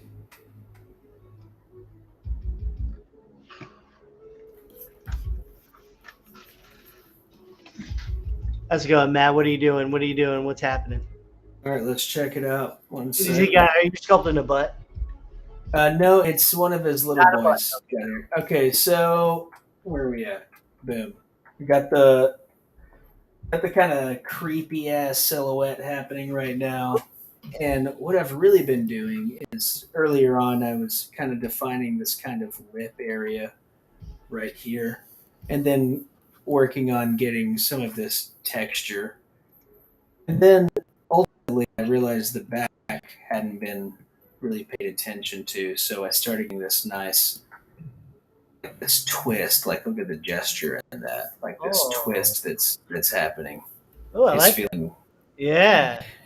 So I've been really kind of just defining these areas. Can you take me in on the face? Yeah. I just want to see some face. Good God. Good. He's having a bad time. Oh, man. And I got all these eyes over here. Oh, I love that. Yeah, and they look like eggs, too. Like they could be eggs or eyes. And then the second that I get in here with the standard brush and start outlining every single one, that'll be nice and gross. Exposed skull, and actually, check this out. Like without the face, it's this like disembodied. It's kind of scary. So we can render one with the face and without the face, maybe paint it in or get some nice transition on there. Oh, I like that. But yeah, that's what I've been doing. Just kind of defining a lot of these shapes. Still trying to. I did adjust the posture just a little bit. And I'm looking at this silhouette up here in the top left. It just looks like a giant bug, like a roach or something, right? But from here, it looks like a death metal band logo, which is always a plus for me. So yeah, just having fun with it. Oh yeah, that looks gnarly. We like spider people. People. I wish I could say I was doing something exciting over here, but I'm trying to plug in a texture that I like. Dude, that's where it all takes time. It's half the battle, truly. It's just like, what's this do? What's that do? Oh, but yeah, dude, what I was saying is I wanted to get let's see here. It actually worked. I'm gonna quick save this right quick. Let's see. Yeah, because I've got this kind of shape language in the arms where it's like the bicep is just kind of separating into this kind of arthropodic shell. And I want to have some areas where human fingers are kind of coming out of it. That's what we want. That's what we want, is human fingers. We want human fingers. Not those flimsy, spider fingers. No, but it's like it's bursting out of his body. You've got a bicep right here. Maybe I'll put some toes down here, like human toes, And then up here, maybe there's maybe there's a thumb that kind of comes out, and there's a couple of other fingers that are just on the pedipalp of this spider here. Oh, that's our $40 word for the day. Is the pedipalp. You get it, folks. We need our furniture to go crazy. Yeah, we need some sort of alarm. We need a $40 alarm button where it just goes $40 word. Pedipalps. That's our $40 word for the day. Yeah. If you guessed pedipalps, you guessed correctly. You guessed correctly, and we might give you a. Is there an insert finger brush? What do we got? We got the body parts. Got a finger brush? Here. We got a hand. I'm working on a creature at home, and I've been sculpting fingernails all day. Oh God! I put too many fingers on them, so just all day I've been sculpting fingernails. What kind of? So what's the deal? You just gonna leave us in the dark? What kind of creature are you working on? Oh, it's for the short film. Nice. Yeah, for drip. Yeah, for drip. Hell yeah! Working on that boy. Not ready to reveal yet to the audience, but I've been working on that, and building up pitch materials. Once I have the design done, then just producing art for that. Yeah, for sure. Essentially, why I want to get MetaHuman too. That'll be really handy for what I want to build. Nice. And so we're working on that. Good things happening on the way. Don't want to get anyone too hyped up or excited just yet. But when we're ready to reveal, we will be ready to reveal.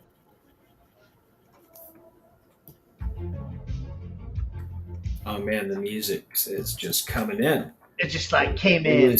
It was right on cue.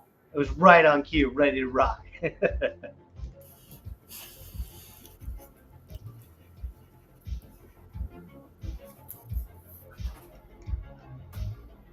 me see.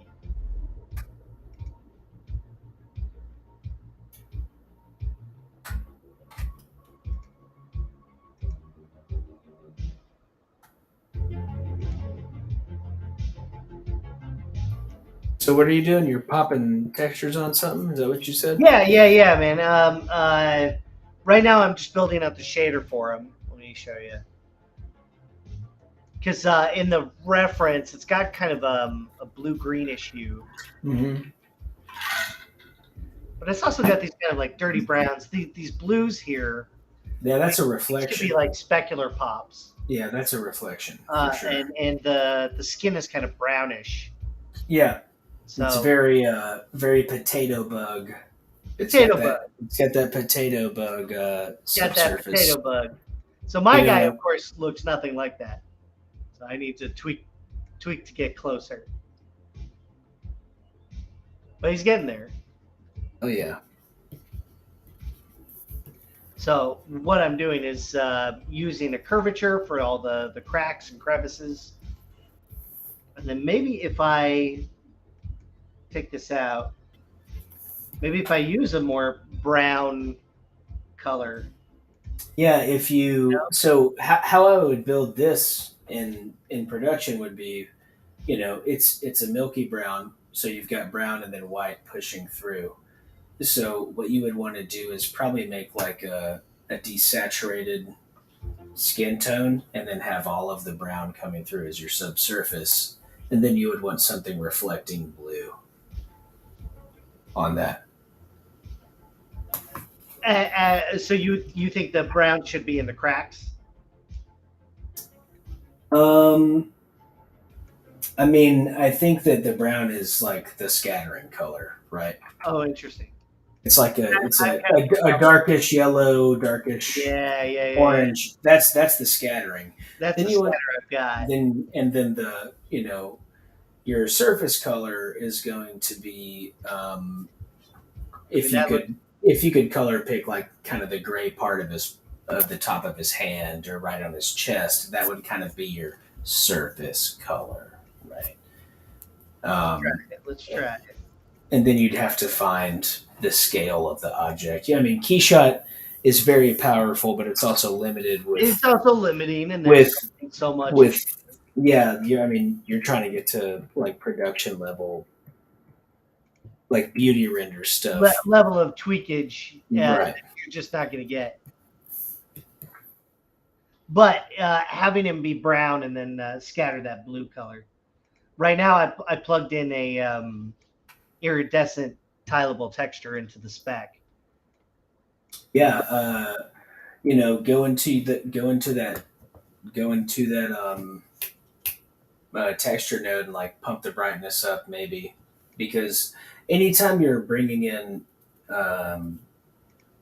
textures and polypaint into Keyshot, it's not registering the sRGB raw gamma curve. Well, So I don't have any polypaint coming in. Okay, so it's just texture files. Just texture.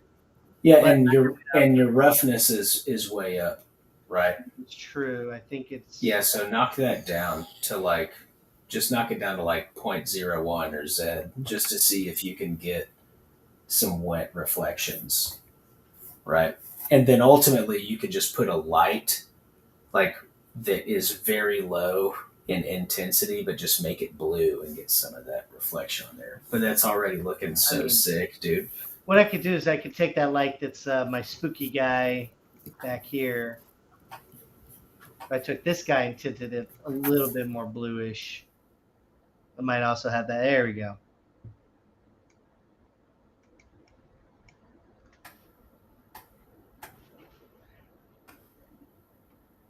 Yeah, it's fun. Oh yeah. How did you generate this organic Keyshot backdrop? This is an HDRI. Good question, man. This is an HDRI called Gloomy, and it's one I downloaded from the Keyshot Cloud library. So you can, so this one's available through Keyshot. Okay. But I think also maybe HDRI Haven might have one, or something similar. But basically, the HDRI just looks like a bunch of clouds that I currently have tinted green. So the default one, the clouds in that one, and I'll just pop it in there. It's more brownish. It looks like this, which is also great, and I've used it like this before too. So all I did was just tint the color a little bit, and that gives it the greenish hue. And then I would sample my light color off of this color. And that's kind of how I've gotten this effect so far.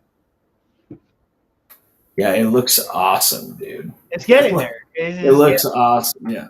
Yeah, I think we're getting close to Rendy Town, and then paint over Bill. Yeah, I mean that'll be the end of it. That's pretty much the end of this, and then we'll be moving on to something I think new next week. So if you have anything you'd like us to do, let us know. Let us know.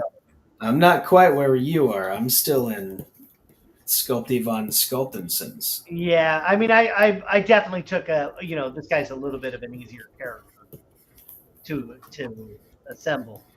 But he's the Merpope. But he is the Merpope, so it's just something to remember. Something to remember is he's important.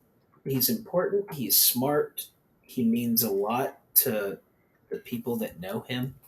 He's the Merpope. He means a lot to the people that know him. The people that know him, he means a lot to them. He's the Merpope. He's the Merpope, guys. And, it's just kind of embarrassing that you guys don't appreciate that you don't appreciate the Merpope. I know. You don't appreciate it. I know, dude. And I've been talking to a lot of people recently, and they're like, well, I don't know about the Merpope. I don't know about this Merpope. I'm like, Jesus, guys, it's the Merpope. Get over it. It's reality.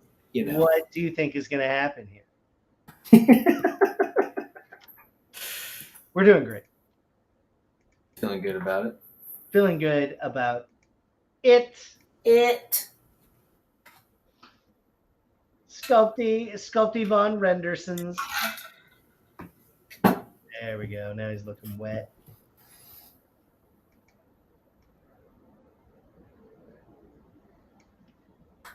Looking wet and slimy.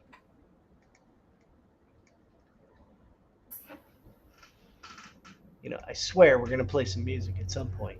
Ooh, there you go. Oh, I like eyeballs. I like it when you sculpt eyeballs, Matt. Yeah, I'm trying to, again, I want to be able to print this weirdo. So it's going to be a minute, but I'm getting I like this whole twisted back forming into the shells here. Really fun. Pretty cool. And it's going to split off on these kind of wrinkly, grotesque arms here. And there was something I mentioned last time. I wanted to do something with the teeth to kind of multiply some of the teeth. Maybe even just minute stuff like make some of the teeth bigger is kind of nice. It's nice. That's a nice look. That's a nice look. It's a nice look. Get some scary teeth in there. Make sure you save where you're at. Always a good idea. Where we're at. I did have a bunch of poly paint last time, but it's all gone because I've remeshed and dynameshed since then. That's okay. You can do that stuff super easy.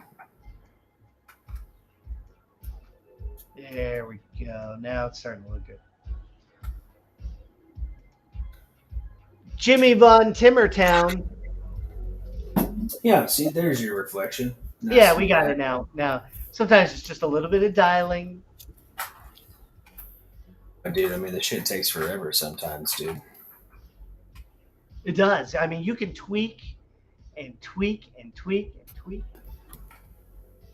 And you can sometimes tweak to like the worst point. Oh, yeah. You can over tweak. You can over tweak. And that's why you incrementally like save as well.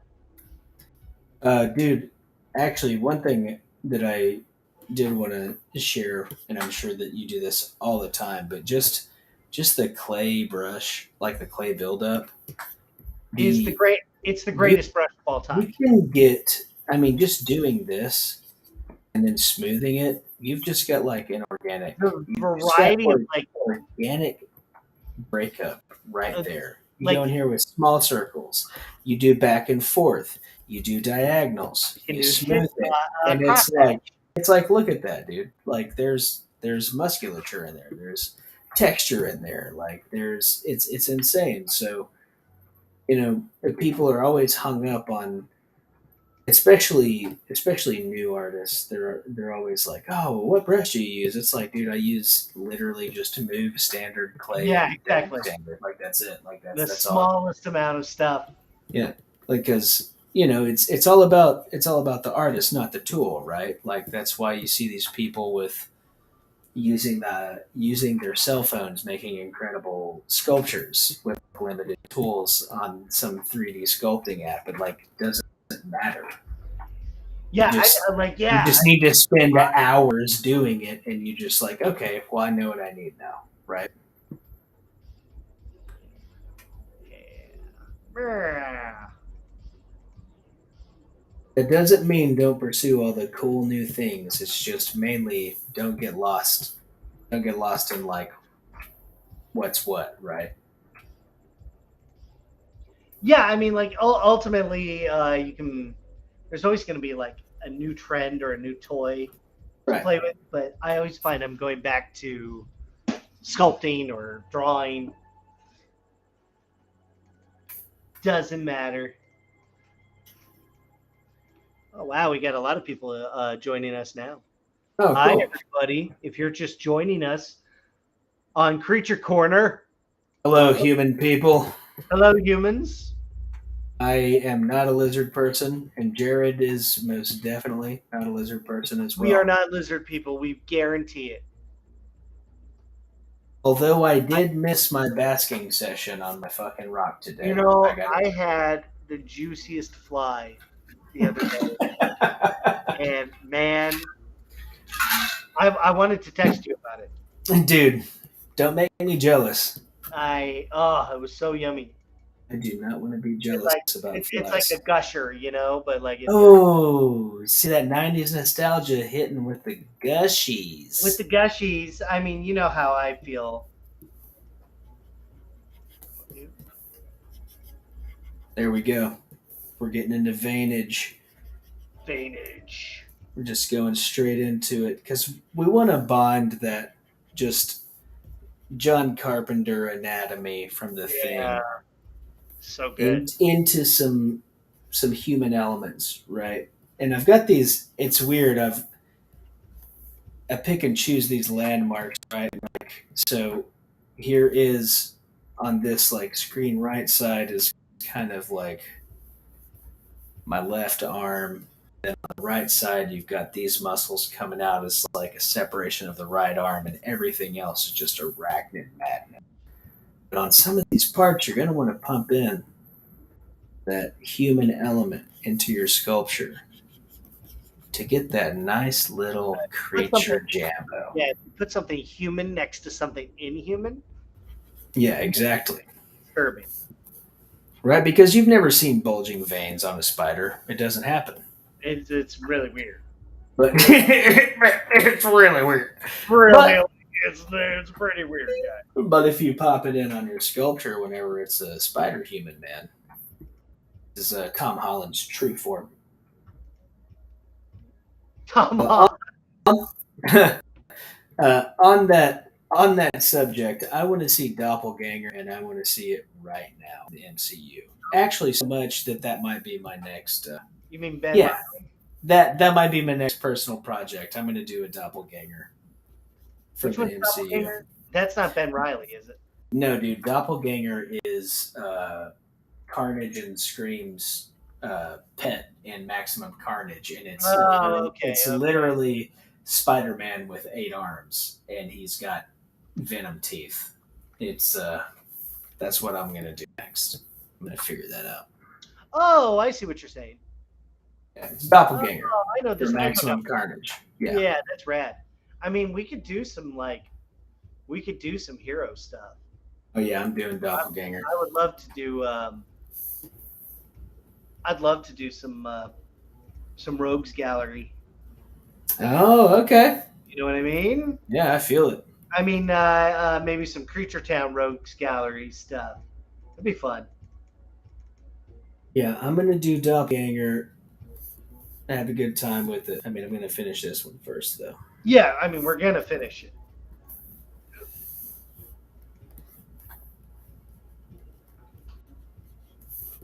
Oh, very nice. But dude, I just like that. Dude, I mean, just the standard brush alone is incredible, right? The Damien standard brush is like. Oh yeah, I mean that. Yeah, I remember being. I remember when that brush came out. I remember whenever you're showing me tricks with that brush, and I use it every time to this day. Whenever I was a very young artist, you were like, "Yeah, man, I just use the Damien standard brush, and I make the cursor real big. And I turn that intensity down, and then you can just kind of pinch those forms together. It erodes. Damien standard is so versatile. It's awesome. Yeah, it erodes. It carves. Between like that and clay buildup, it's like, what else do you? It does it all, people. It does it all, folks. Damien standard brush. Get yours today. Get yours today. Get yours today. If you call within the next 30 minutes, you'll get an extra 30 minutes. brush. We've got a Damien standard brush for you, and we'll throw in at no extra cost a pinch and inflate brush. You're gonna love what they do. You're gonna love it. And for just 200 monthly payments of $99. 200 monthly payments is a solid deal, bro. This is a solid deal, folks. You are going to love it. You're going to like the way you look. You're going to love the way you look. I'll tell you that right now.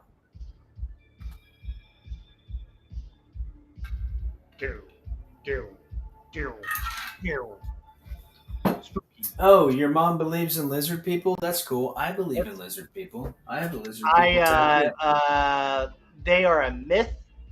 They do not exist. There is no secret society for the lizard people. Listen, that is literally our government telling him to say that. But if you were to check your personal messages 2 hours from now, he might be revealing the truth. Because we will reveal the truth on this show. Oh man, yeah, it's getting gnarly.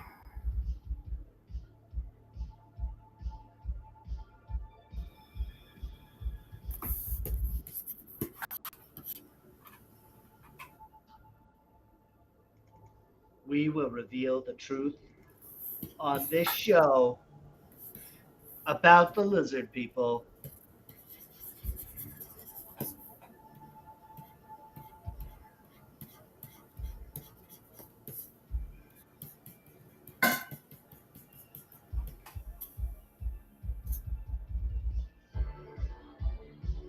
Yeah, I can hear that music just jamming. We're jamming down. We're in the future now, baby. Oh, dude, we've been in the future. It's like the it's like the Streets of Rage soundtrack in here, dude. The Sega Genesis game. For those of you who don't Fun know. fact: this is the same playlist I've been playing for 30 episodes. Feels good. Feels good. Feels good. It's my Jared, top. This is my top playlist on Spotify. Jared, it feels good. It feels good, and if it feels good, you should do it. I like that as a PSA. And if it feels good, you should do it. You should do it. Listen, friends, if I got something to tell you, you want to use the overlay.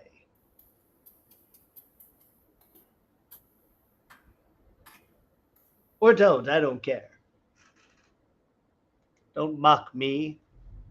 Have you seen any good movies recently? What did I watch? Yeah, tell me what you watched. What did I watch? Tell me of your viewings. We watched. It's like what? It's like I have to partition out because like I have what I watch with the kid, and then I have what I watch with my wife, and then I have what I watch at work. And we want to know what you watch at work. That's what and you want to I want to know that. I want to know the dirty. The dirty. Well, I mean, what did I watch? You know what I watched? Tell me about it. Did I tell you about Free Fall? It's called Free Fall. Oh no, that came out a couple of years ago, right? No.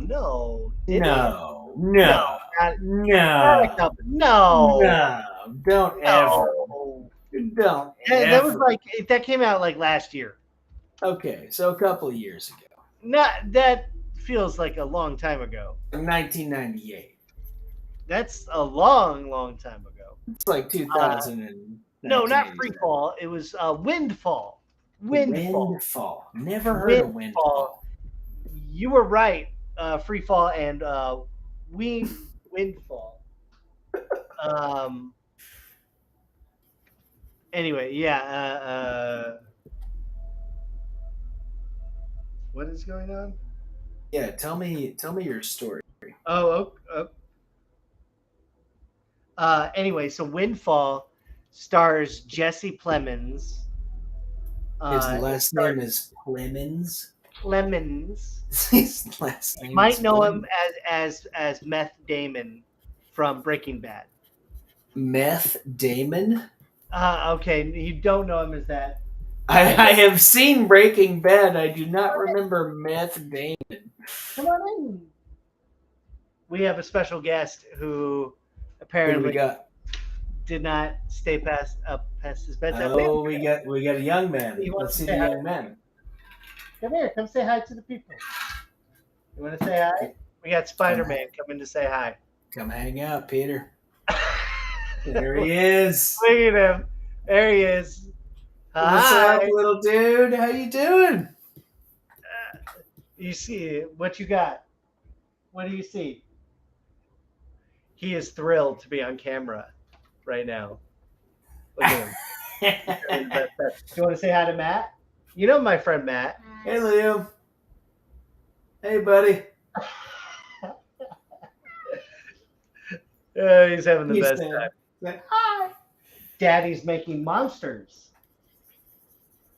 Okay, go see Mama. All right, and that's it. And there it is. There's our little guy. Guest appearance. Magnificent guest appearance. That kid believes in ancient aliens. Oh, dude, and he should, It's, as one should. It's the way of life. The way of life. It's the way of life. The way of life. Yes. Yes, friends. We know the perils. Hello. Hello, young man. Hello, young infernal sky. Hey. Hey. How's it going?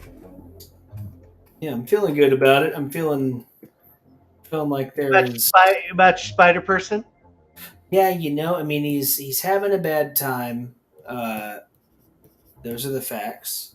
He's having a bad time. Yeah, and I mean, he's been cool. I've kind of abandoned. I already the renders from last time. I don't have them up. I'll show them at the end, but I've been looking at it for a week, and I'm like, okay, I kind of like the language, so I just wanted to go in here and just start kind of realizing the secondary forms and getting some nice transitions just from meaty body parts Needy to body parts. to scary arachnid parts. And we're getting there, and it's really fun. And that's the most important part, is that it is in fact fun. We want to be having fun, and we And I want even to got have not fun. a little lost in doing the vantage on this kind of human arm here, going into just channeling the nemesis. I think I'm ready to render. Do it. I'm gonna do it. Do it. Render it up. I think we're gonna do it. Yeah, maybe I'll spend some time on it this week and see if I can get up to a render spot. But I want to be able to print this. I need a solid reason to get back. You actually want to like take it somewhere. Yeah, I want to print this thing. You want to print it. I want to print everything I do. Is the problem? I'm like, I want to print that. It's a good addiction. It's a good addiction. It has been 107 degrees here, so I don't. Oh my god, dude! Anything. It is hot and what, muggy, or is it? Do you like walk outside? 90% humidity. You walk outside, there's a film on your little boy body, and it's bad. My little boy body. My little boy. Kind of got him with that one. You got me. I heard you fall off vocally, but I also heard your mind erase indefinitely. You're like, oh man, I could take this 100 different places, and that's the power of our stupidity. He Your Honor. Embarrassed you. He embarrassed you. You make more money than him. Dude, I'm telling you, man, you gotta watch Hellraiser 4 because Adam Scott, his breakout role is incredible. It's great. I'm still having a hard time with that he was in Hellraiser 4. Oh yeah, dude. It's my favorite Hellraiser movie. Everybody else hates it a lot. Actually, everybody thinks that Hellraiser 2 is the best film, right? And if anybody in my friend group knows me, I'm a huge Hellraiser fan. Big Hellraiser. Oh my god. I'm not gonna. I am literally the guy that will say that I love all of the movies so much. The last two they came out with were garbage because Doug Bradley weren't in them. But dude, Hellraiser 4 is awesome. I don't know why people don't like it. I think if they were going to make a Hellraiser movie, they should remake the fourth one as a whole new thing. It's amazing. It's amazing. Well, I mean, they're doing the series now. Yeah, dude, I can't wait to see this series. And I'm glad that they're doing it the way they're doing it, because you can't have a guy replace Doug Bradley. It's like you can't have a guy replace Robert Englund. You can't do that. It's Doug Bradley. So reimagine it, and they are, and I can't wait. I like that. Love that shit. Also, one of the best episodes of Rick and Morty is that the one where they make fun of Pinhead. Dude, that episode is hilarious. What, a Family Guy? No, did I say Family Guy? Shit. I don't know. No, that's Rick and Morty. That's what my brain heard. So now that I'm in Render Town, I'm just gonna doodle. Might as well doodle it up, Might as dude. well doodle and let's make like a little creature. Yeah, make a creature. I see. I'm in a really fun zone. I'm just going in and You're in adding. Noodle Town. I'm, most of the time. Here's the crazy thing: is that you beat me to like Render Town, and so this is probably like the first time I've beaten you to Render Town. Well, I mean, if you remember, that's not true because I was rendering the last episode. You were in Render Town. But you are correct. You are in Final Render Town. I like it.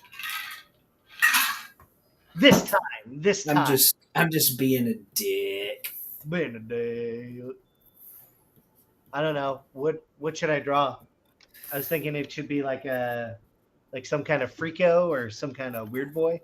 What should you draw, dude? You should draw a mafia can of tomato soup.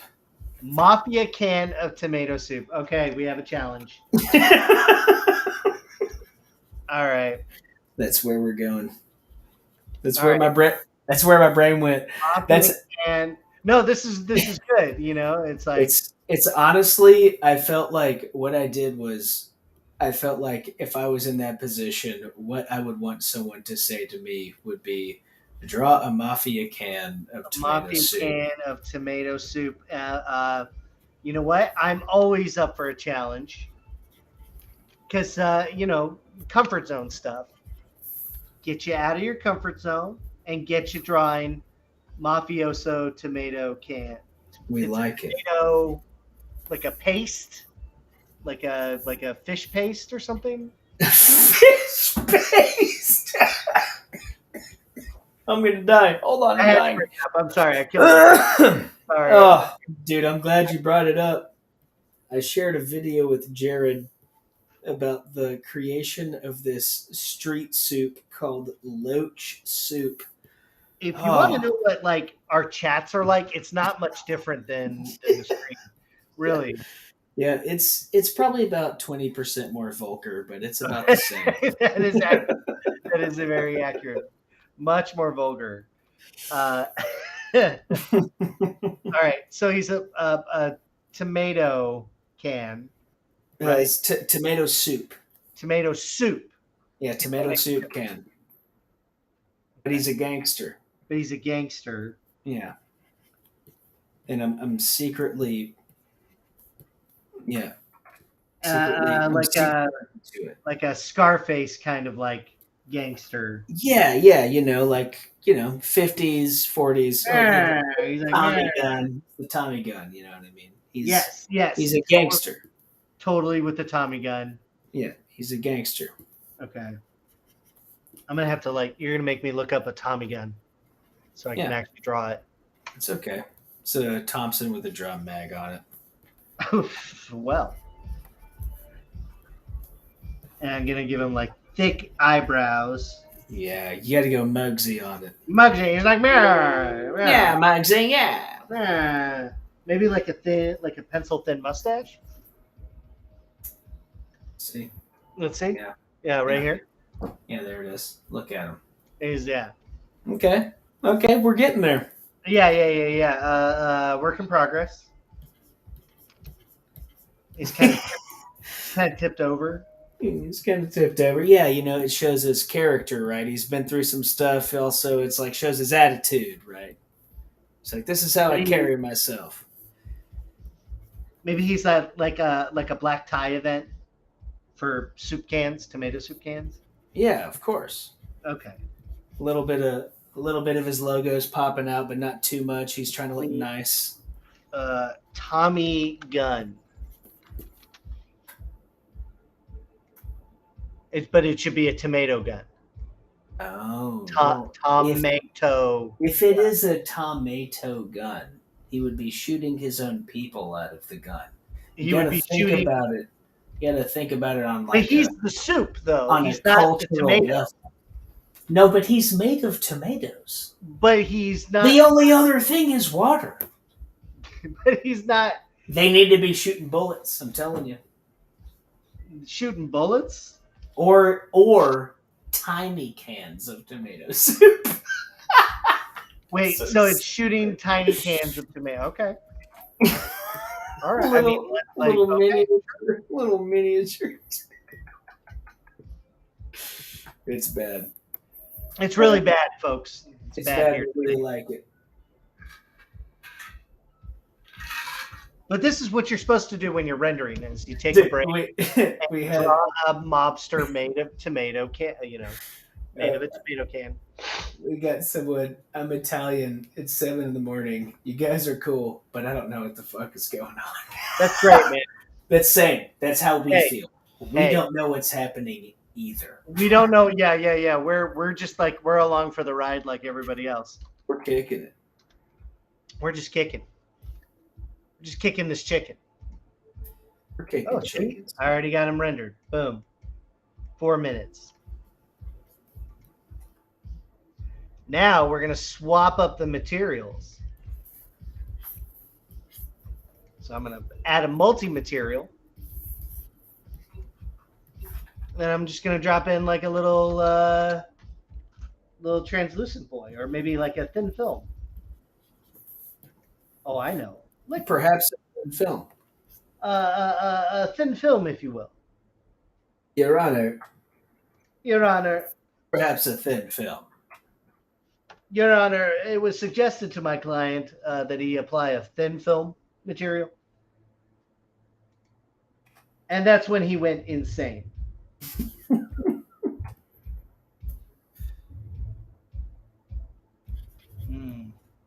I don't like that. I didn't like it.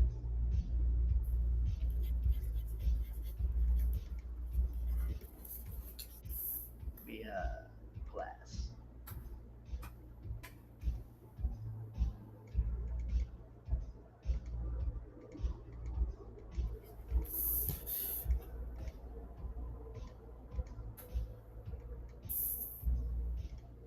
Wow, that's very green. He is a green boy, Your Honor. Your Honor? I think what I'll do now, I've already poly painted this dude once, but well, what time is it? 12:17.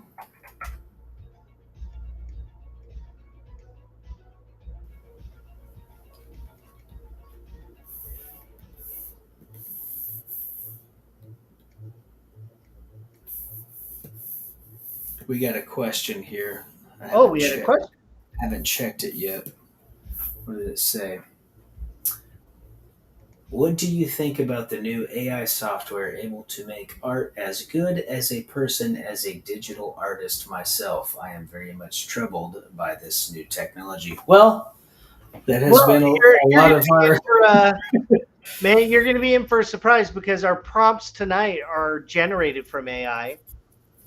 Matt and I both used Midjourney to generate these prompts. So I used a text prompt, generated images from that text prompt, and then we sculpted our characters based on those prompts. So the things that we're working on were inspired by Midjourney output. So, Matt and I kind of, and many other artists in the field right now who are, we're all kind of experiencing the shockwave of AI's creation. We're just kind of figuring out the place of it. What we've pretty much come to the conclusion is that, like, you're not going to replace an artist. Right. People want to work with people. That's just the end point. If you watch the first episode of this, where we generate the prompt, Matt and I came to it was a very interesting experiment where Matt gave me a prompt. I typed it in. I knew exactly what Matt wanted. Same. And it was, we were on the same. I mean, yeah, dude, we were linked up. You're like, this is the idea. And then these were the images that came out. Yeah. So I'm sorry, which were very different. Yeah. Than what Matt and I had immediately kind of come to the. We immediately knew mind to mind. I knew what Matt wanted. Right. And so I don't think we can replace that yet. No. Not yet. Not yet. Not yet. Now maybe one day But I mean, it might be different. that's actually been the coolest part about this project is like we're not in boxes to where we're blue sky, right? And Yeah. whenever we decided to do the AI stuff, it actually, like, just to trail off of what you were saying, it completely derailed my initial idea, but was Yeah, in the same. same vein. But it was like, oh, well, this is our reference from the AI, and as you can see between his reference and my reference, we're not sculpting these things. We're not recreating these images. It's merely reference. And if you know anything about reference, it's you're just taking different language, different shapes. Maybe it's the lighting, maybe it's the texture, maybe it's whatever it is. You're taking different elements and you're keeping them in mind. You're Yeah. not reproducing them. It is an incredible tool. It is also worrisome for sure because Oh, for sure. I definitely feel like it's going to be one of those things that's going to it's going to go through the ringer, man. Like we're going to have, Like in the right, next right in the now, next- yeah. it's a novel tool. It's brand new. Mhm. Everyone's excited by it, but they're also terrified. Right. But I'm addicted to it. I like using it. It's really fun. I've generated hundreds of images that I don't post because I don't feel responsible for them. Yeah, and you know? didn't make anything. I didn't make anything. I just typed words in. Yeah, those are the facts. It feels different than something like drawing or sculpting, where you get the satisfaction of making. Right. So, look, I mean, it's a great world, and the first thing we learned at Gnomon was technology is always going to be changing, Oh yeah. and it's up to us to adapt to the technology. Yeah. Um, so, look, like if you let it terrify you, it will, and if you embrace it as a tool, which is all it is. Um, the software Lamarcus is called Mid Journey. It's run off of Discord, so you need an invite, and then you can do it all you want. Do it how you want. Yeah, do it all you want. You can have a good time if you want. You can put a couple bits down. You can do that if you want. So like, look, like it's very cool. I think ultimately, I think artists are going to want to work with other artists. Yeah. I do see it causing issues with client to artist relationships. Yeah, I mean, really do, man. Like, because now, I mean, and just to be clear, like, I don't know how to word it right, but people are posting, their AI and being like, "Hey, I made this. I made this," It's like, and dude, you put like 4 words or 20 or words. It literally doesn't matter how many words you put in there. It's not yours. You're culminating like a data mine of like hundreds or thousands of years of artwork.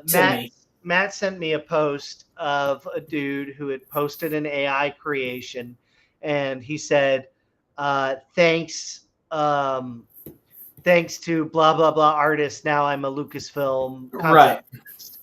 And that's the issue. Yeah. Like that's the issue, right? Like that's the issue, and that's what like Matt and I immediately had a gut kind of like visceral reaction, like, no, that's not you.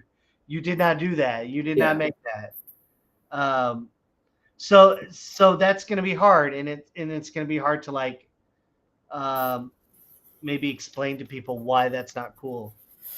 And I feel like as an artist, like I shouldn't have to explain to you why that's not cool. Yeah, but there's other things and but also to add to, I am, it is worrisome because now, like, not that these tools shouldn't necessarily be readily available, but you're going to be up against machines, right? Yeah.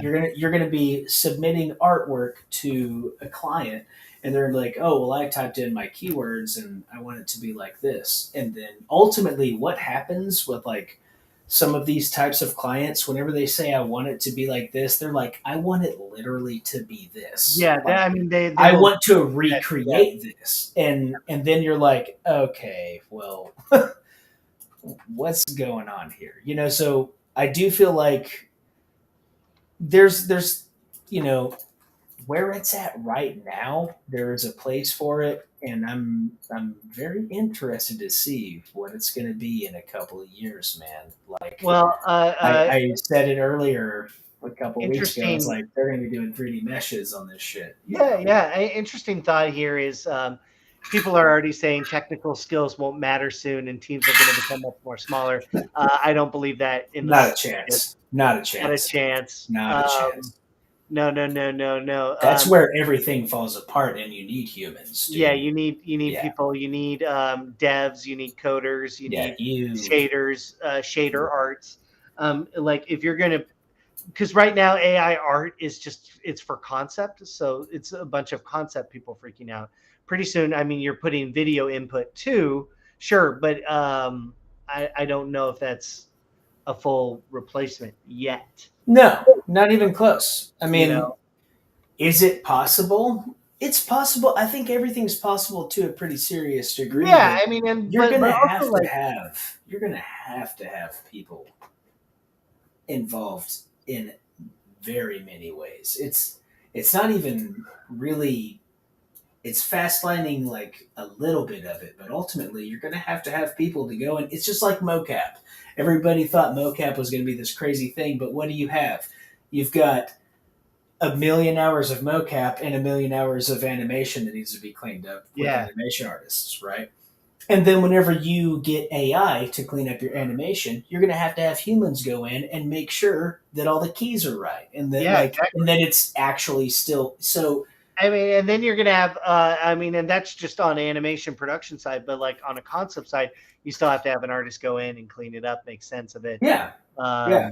And the output of Absolutely. what I've noticed on Midjourney is very wildly different from thing to thing. So like even being able to art direct AI is a different skill set. Oh, dude, I mean, yeah, it's ridiculous. You know, right? because you can type in words, yeah, sure, but like, can you type in the correct phrases that will exactly recreate an image that's in your mind? Right. Chances are not.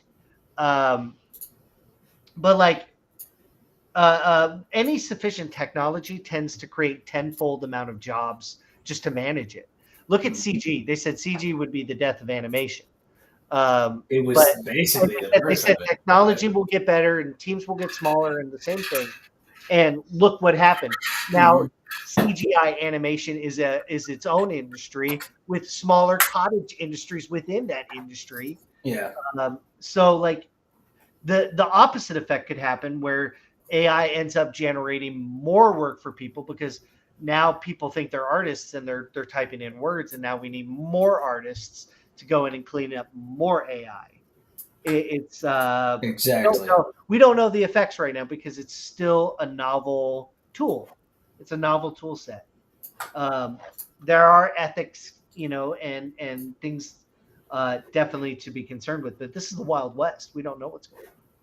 Just like 3D printing. 3D printing is in its infancy still. Drones and AR and AI, it's all in its infancy right now. Look at my little tomato mobster can. He's having a good time. I love him. And then I finished my Rendies. So I think this week we're gonna have to pop it open and do some paintovers. I think that'll be fun. We like it. We like that. Is that Arnold? No, I'm using Keyshot. Keyshot. Keyshot man. Keyshot man. Keyshot man. I'm gonna make sure I save it. But I mean, hell, people are debating all kinds of spectrum of AI stuff. It's not just concept art. I mean, it's going to be in the medical field. It'll be in the, everything. I was listening to a podcast recently called How I Built It. And they had the CEO of Google on there. And he was talking about AI and AI research development, which he thinks is right now the most important field. Yeah. That he's working on, and they also feel like a great weight of responsibility from it. So, but what he said also is AI is in everything that we're doing right now. When you go and you type an email and it gives you a little predictive text, that's AI. Yeah, that's the result of AI. So I mean, it's already happening. It's already coming out. Is it more important now than ever for a 2D concept artist to learn 3D? Yeah. Yeah. At some point, Yeah. You might get a 3D model or a 3D render or a 3D paint over from a client, and you have to go in and dude, it's tape to digital, man. As far as audio goes, like you can be an incredible analog recording artist, but everybody and their mom needs a digital recording now. And you still know what you're doing and you still have your product, but whenever it comes to just the market, you need your digital understanding of it. You need your sculptural, you need your 3D aspect. Like, even if it's not your primary thing, you got to know that stuff. But I would absolutely agree. Anyways, digital, the 3D will help your 2D skills. 100%. So learning about how 3D works will definitely translate. Let's go toning and equalize. Took maybe 10 minutes to render everything. Image rotation. Image rotation. Image rotation. There we go. I mean, it's pretty fun.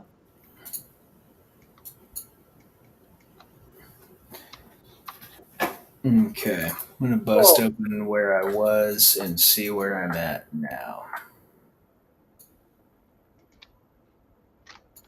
Books. Load tools from a project. No, never. I won't do that. You can't make me. I would never do that. I wouldn't do that to my friend. His name is Murphy.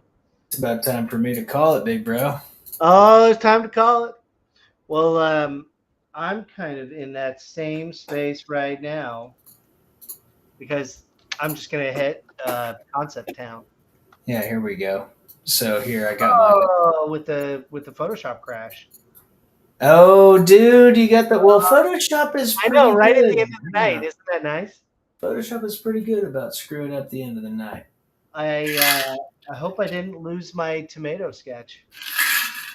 That would suck. I don't think I will. We love the tomato sketch. We loved the tomato sketch. It was going really well. Might even 3D model them.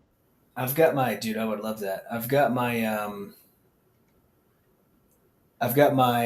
one from last time. My hour and a half block in. Let's look at that here. There he is. Let's full screen that baby. Yeah, full screen me. Okay, so check it out. I like the tubes coming out. Yeah, I've got the tubes. They still live. Actually, thank God. I need to turn.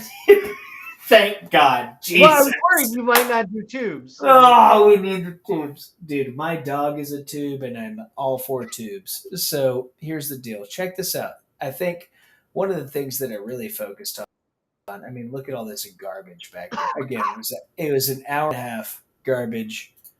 So yeah, that looks nice. so I have started to realize the anatomy. Boop! Look at that garbage. I just realized it says and Kyle Brown at the bottom. Wait, where does it Kyle, say? at the bottom of our screen. Does it? It does say Kyle Brown.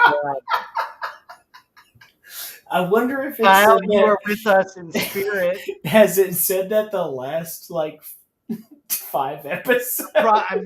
Maybe. I don't know. All I know is that Kyle is with us, whether we know it or not. That looks great. So this is what I've been doing this time, was just kind of realizing the back end of this boy and the top end. Look, we got nasty. Gnarly. Here, let's turn this damn square off. Yeah. Nasty gnarlies. Boom. And then in the front end, we had just the face. And you know what? Look at that. There they are. Let's turn them on. Yeah. So from here to here, I got a bunch of eyes. We started pumping in there's a lot of anatomy happening on this side as well, right? You can just see garbage over here, but it's all shapes. Boom. Just shapes. Moving it in. You're trying to get it closer to that compact torso and head feeling. But I've also got like my arm anatomy coming in there. Whereas initially how I started this was just turning on Sculptress Pro from a sphere and just pulling arms out. You're pulling arms out. You're trying to get a silhouette, right? You're trying to get that silhouette. And the silhouette looks good. And the silhouette looks good, right? And the silhouette. It's the first silhouette that I ended on. But you start to flesh it all out. Make it nasty. Get gross with it. Have a good time. Start simple. Like if it starts as a blob, it doesn't matter. Like how you start doesn't matter. It just matters with the process. So this whole thing is almost 3.5 to 4 hours from a sphere to this. Boop. Just because you pull out all your shapes, like what Jared was saying. I got it in camera. I rendered it and I was like, okay, I kind of like it. And then you start to realize what's going on. Like I had this whole thing. I was like, I knew this was going to be a spider shape. You can see the garbage shape. You can see that. I'm like, okay, this is going to be a shell. And then ultimately turns into a shell, right? You just got to block your landmarks in and just go for it and have a good time. And it's about the journey, right? You gotta understand, like sometimes a sculpt is gonna take you places that you didn't expect to go. And that's the magic of art, is that like you start in one place and you end in a place that maybe you didn't expect to go. So, like tonight, I was like, I'm going to be sculpting a mer person, and then now I'm drawing a mobster can of tomato soup. Yeah, see? Tomato soup. Yeah. No corn syrup in here, big boy. All tomatoes. Yeah, man, we're way into it. He's this is just good fun, right? He's like, yeah. Should I have him in a little tuxedo? I mean, yes, dude. Yes. So just a little bit, It's not like no, like because we got to be able to see the tomato. I do love your Tommy gun. You can tell it's a Tommy gun. You can tell it's a Tommy gun. Oh God, I messed it all up. I just realized that the lid should be the hat. That's a good idea. Serrated edge. Like it's open. Yeah, it's been popped out. Like that. That's fun. That's a fun thing. And then So I mean, like that's where this is where we're gonna go. This is Creature Corner now. Creature Corner is now tomato cans. So I'm secretly asking you to do a villain in the IP that I'm writing, and I'm getting a free character design, which feels good. Let's see. And then, but where we did start today, it was just getting this guy finished up. So that's in Keyshot. There he is, dude. He looks great. Yeah, I mean, for a quick sculpt, it's pretty fun. And does it exactly match the AI rendered? Like, no, but who cares? Well, that's not the point, right? That's not the point. The point is just to use it as a springboard. Right. But look at his little gut. This is what I really like about it. Is he's got, he's a merpope. So he's a merpope, guys. He's fat and wealthy, and he is a merpope. He's a merpope. That's the thing. That is the issue here. Yeah, man. It's time for me to call it, big bro. It's time for him to call it. Matt's turning into a pumpkin. I am a huge, big, fat baby boy pumpkin. He's going to turn into a big, fat baby boy pumpkin. All right. Dude, merpope looks great, man. Good Thanks, hangs. buddy. Good hangs. Let's go this way.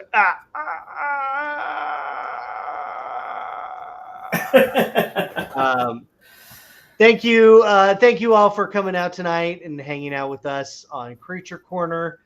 As always, thank you to our sponsor, Lenovo. Thank you for sponsoring us, and then thank you to Gnomon School of Visual Effects for being the mecca of visual effects and animation. Thank you to my co-ghost, Matt Millard. Co-ghost is good. Still going. Co-ghost is good. Thank you. For us, if you want to reach out to us, by all means, please do. At MonsterMash042. That's my Twitty. Please reach out to Matt Millard at itchytasty__ on the Twitty channel. And then at Jared Krichevsky on Instagram, or at Matt Millard 3D on Instagram. That's what we like, boys. Instagram. And then thank you all for joining us tonight. We'll see you next week. We're going to eat a ham sandwich, and it's going to be masterful. Good night.